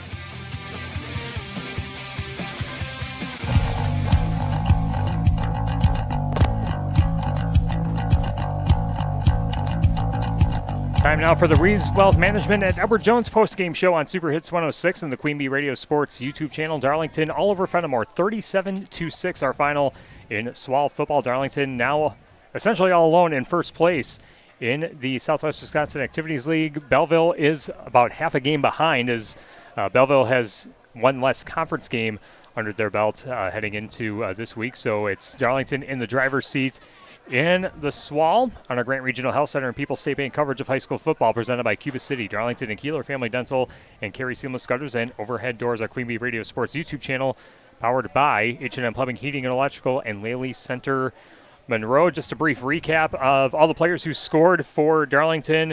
Dante Glendenning had a 1-yard touchdown. Ryder Fitzsimons had a 6-yard touchdown run. Zeke Zuberbuehler a 35-yard touchdown run, all in the first quarter.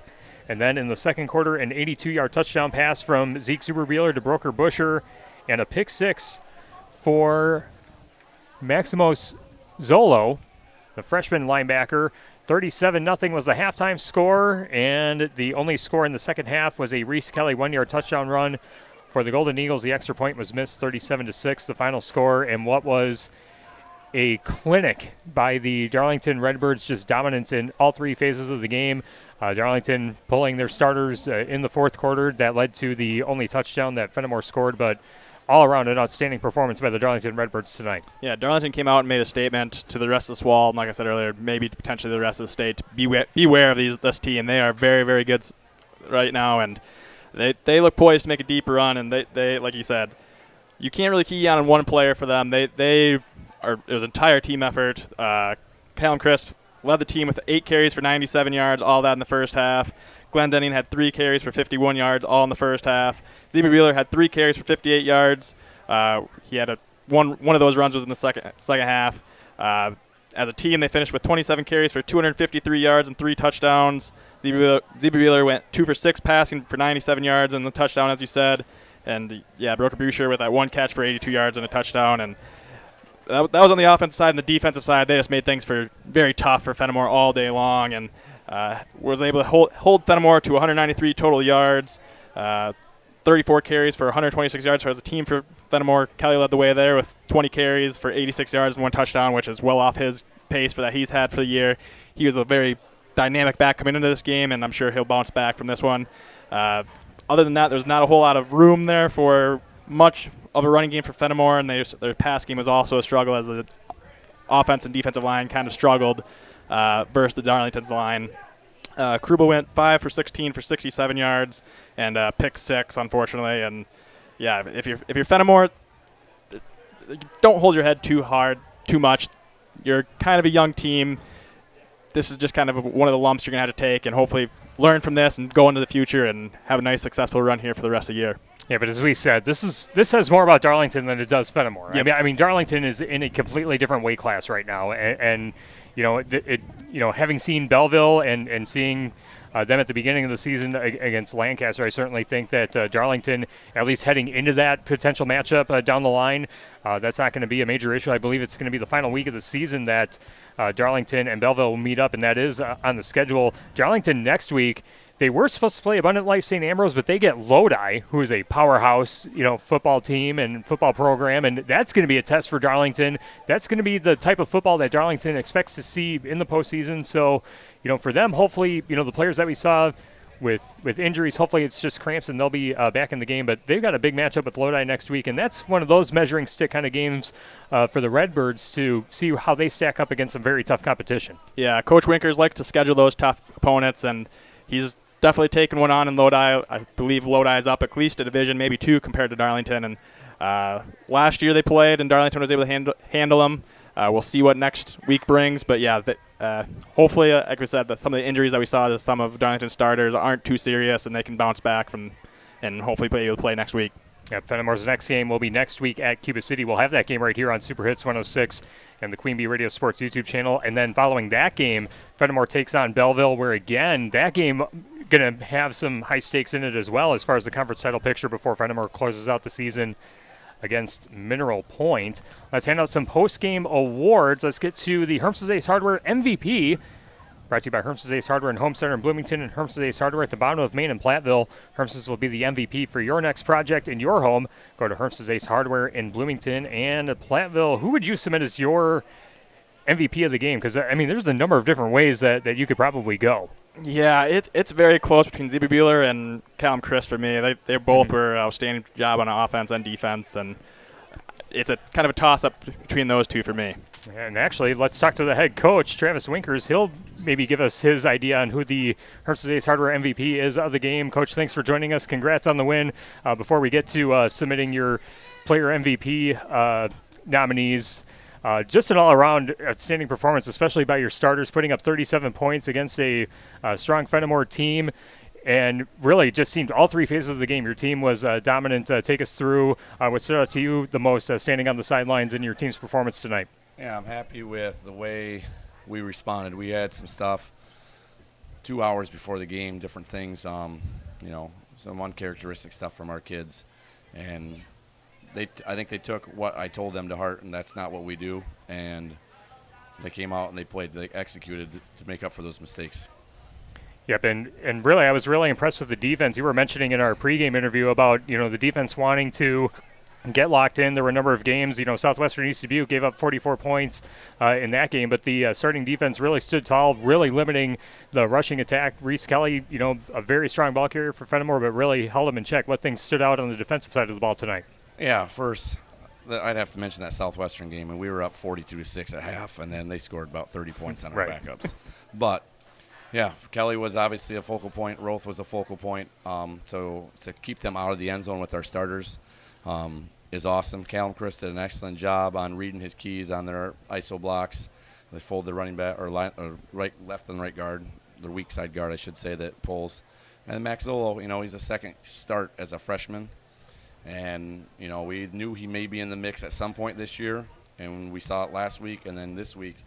I mean, he made some really, really nice plays out there. Obviously the pick six, but he had other stuff that was really done well for a freshman.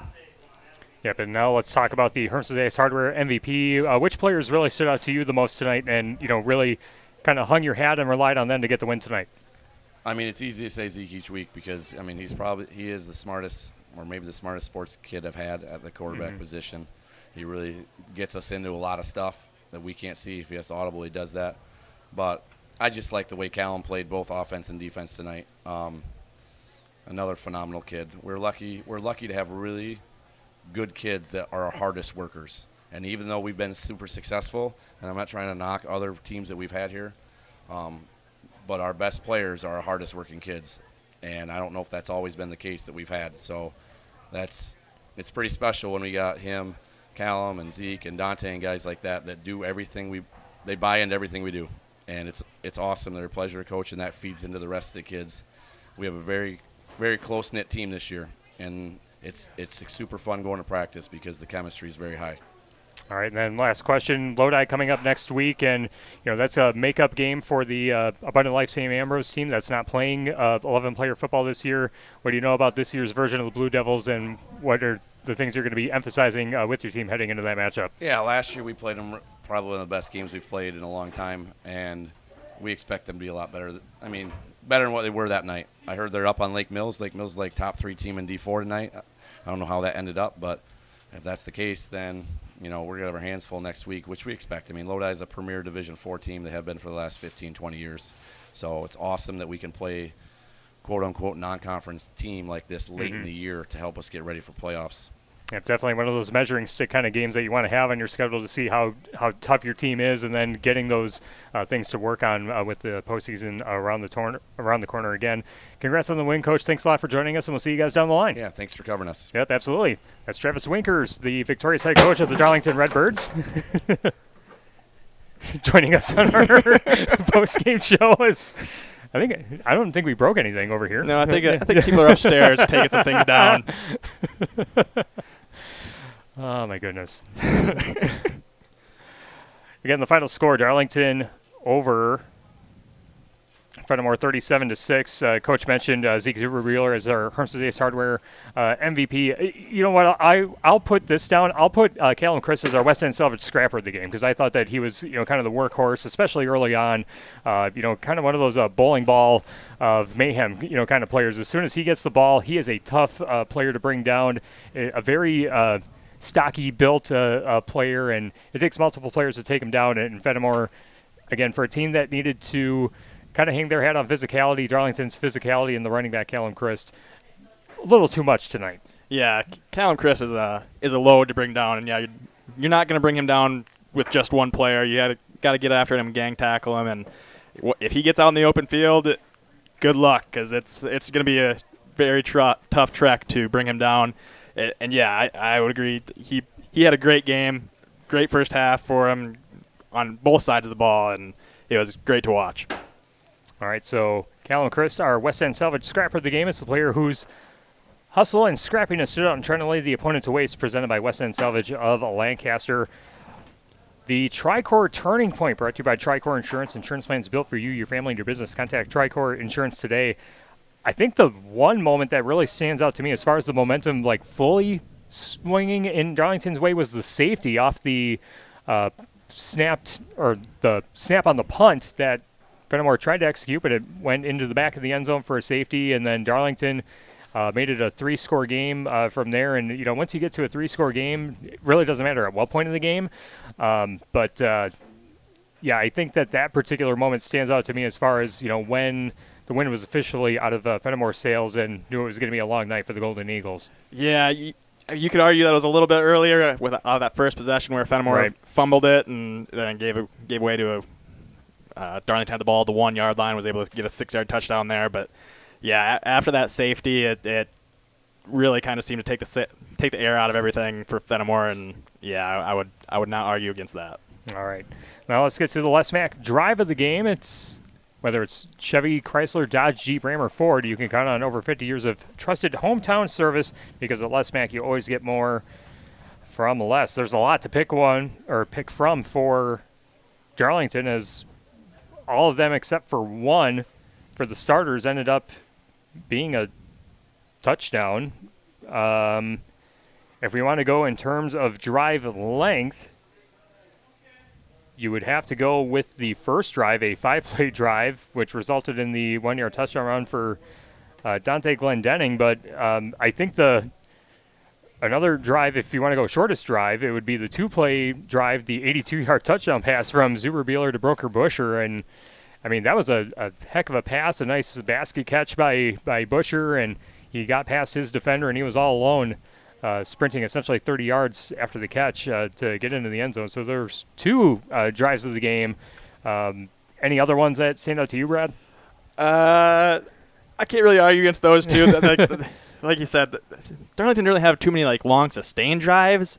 It was they'd pop a few yards here and there, and then they just break a big one, or they had short field a few of those possessions, and it kind of hard for them to get a very long sustained drive there. But yeah, the first one, great one, but yeah, that 82-yard touchdown pass, I don't think you could throw a much better ball than that one was, and there was nobody to stop Busher there once he caught that ball. Yeah, their longest drive only took 2 plays to get into the end zone. I mean, it's really hard to pick that. So we'll call the touchdown pass our Les Mack drive of the game, and those are the post-game awards. We'll take a quick timeout, and we'll come back with more Shoebox Scoreboard updates and tell you what we have coming up at our Queen Bee Radio sports schedule. We have more high school football tomorrow afternoon. We'll tell you all about that next on Super Hits 106 and the Queen Bee Radio Sports YouTube channel.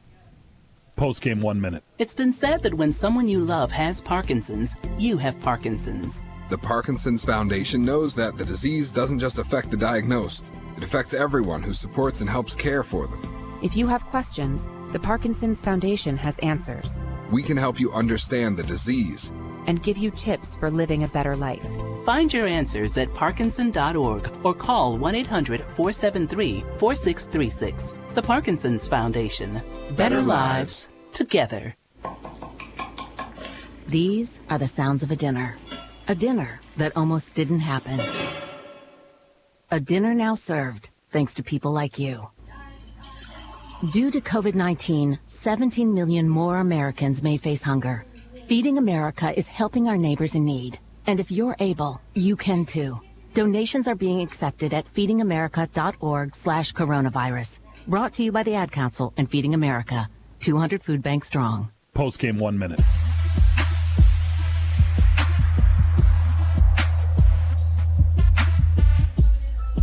Putting a bow on the Reeves Wealth Management at Edward Jones postgame show on Super Hits 106 and the Queen Bee Radio Sports YouTube channel. Darlington defeats Fennimore 37-6 in Swall Conference football. Tyler Dictanis and Brad Adams from the best seat in the house in the Ayers Furniture broadcast booth. Let's do a quick check on the Shoebox scoreboard presented by the Shoebox in Black Earth, the largest independent shoe store in the Midwest. Some other final scores we can tell you. Belleville does defeat Southwestern East Dubuque 49-35. River Valley over Richland Center 28-6. New Glarus on top of Platteville 36-26 after the third quarter. And Prairie du Chien all over Broadhead Judah 46-6. And another update. Last update from River Ridge 64-6. Timberwolves on top of the Boscobel Bulldogs, and another final. Benton Scales Mountain Schallsburg defeats Cuba City 21-7. That's kind of a shocking outcome on that one. Yeah. I got Potosi Castle over Iowa Grant 48-6. I guess I don't have that's not the official score, but that was with about a minute left, so I'm assuming that was the final score. The Brewers are currently down 3-1 in the bottom of the ninth, so unless they get some ninth inning magic here, which they've had plenty of this season, looks like their magic number will stay at 1, and we'll see if they can clinch that number 1 spot tomorrow. Yep, and the Brewers are in action over on ESPN Radio AM 1590 WPVL.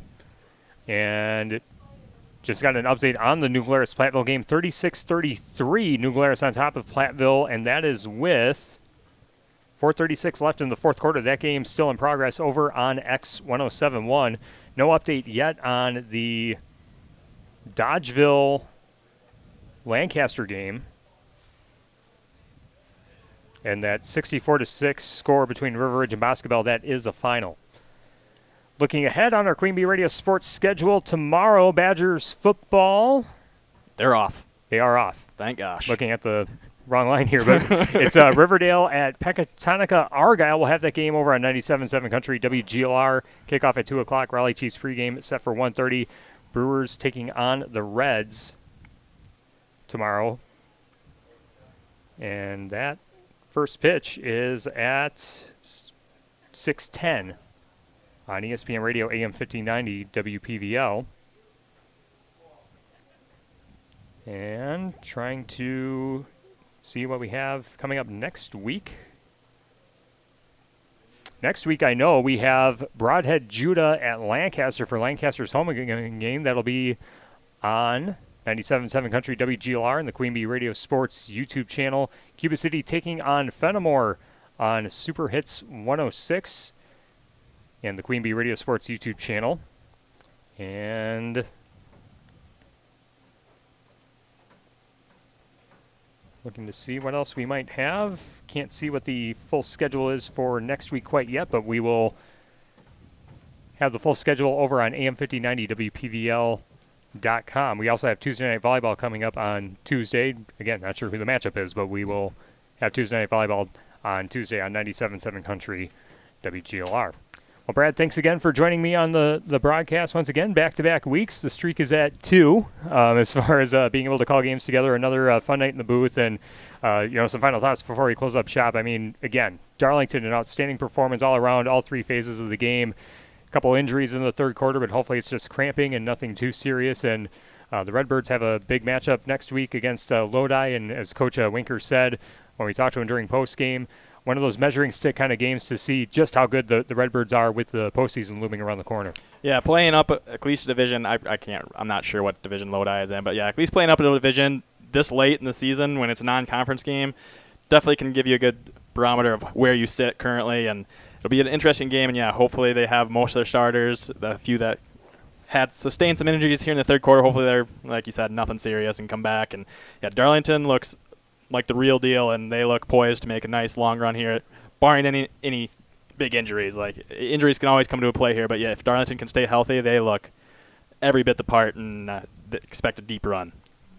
And they are very much in the driver's seat to bring home the SWAL title in this 2025 season after falling just short against Cuba City one season ago.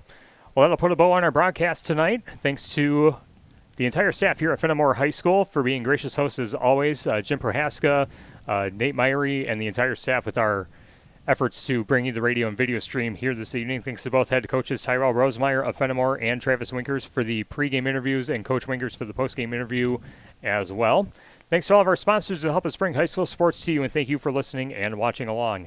This has been Grant Regional Health Center and People's State Bank coverage of high school football presented by Cuba City, Darlington, and Kieler Family Dental, and Carey Seamless Gutters and Overhead Doors on Dubuque Super Hits 106, KIYX, Sageville, Dubuque, and the Queen Bee Radio Sports YouTube channel, powered by H&M Plumbing, Heating, and Electrical, and Laley Center, Monroe.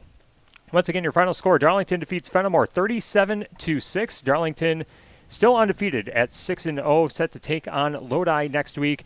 And the Fennimore Golden Eagles will try and get back on track against Cuba City next week. We'll have that game right here on Super Hits 106 and the Queen Bee Radio Sports YouTube channel. For Brad Adams, I'm Tyler DeTanis from the Ayers Furniture broadcast booth. Thanks so much again for joining us. Good night from Fennimore, and we'll see you tomorrow for more high school football over on 97.7 Country WGLR and the Queen Bee Radio Sports YouTube channel. Good night from the Rock at Fennimore High School. This has been a Queen Bee Radio High School Sports presentation.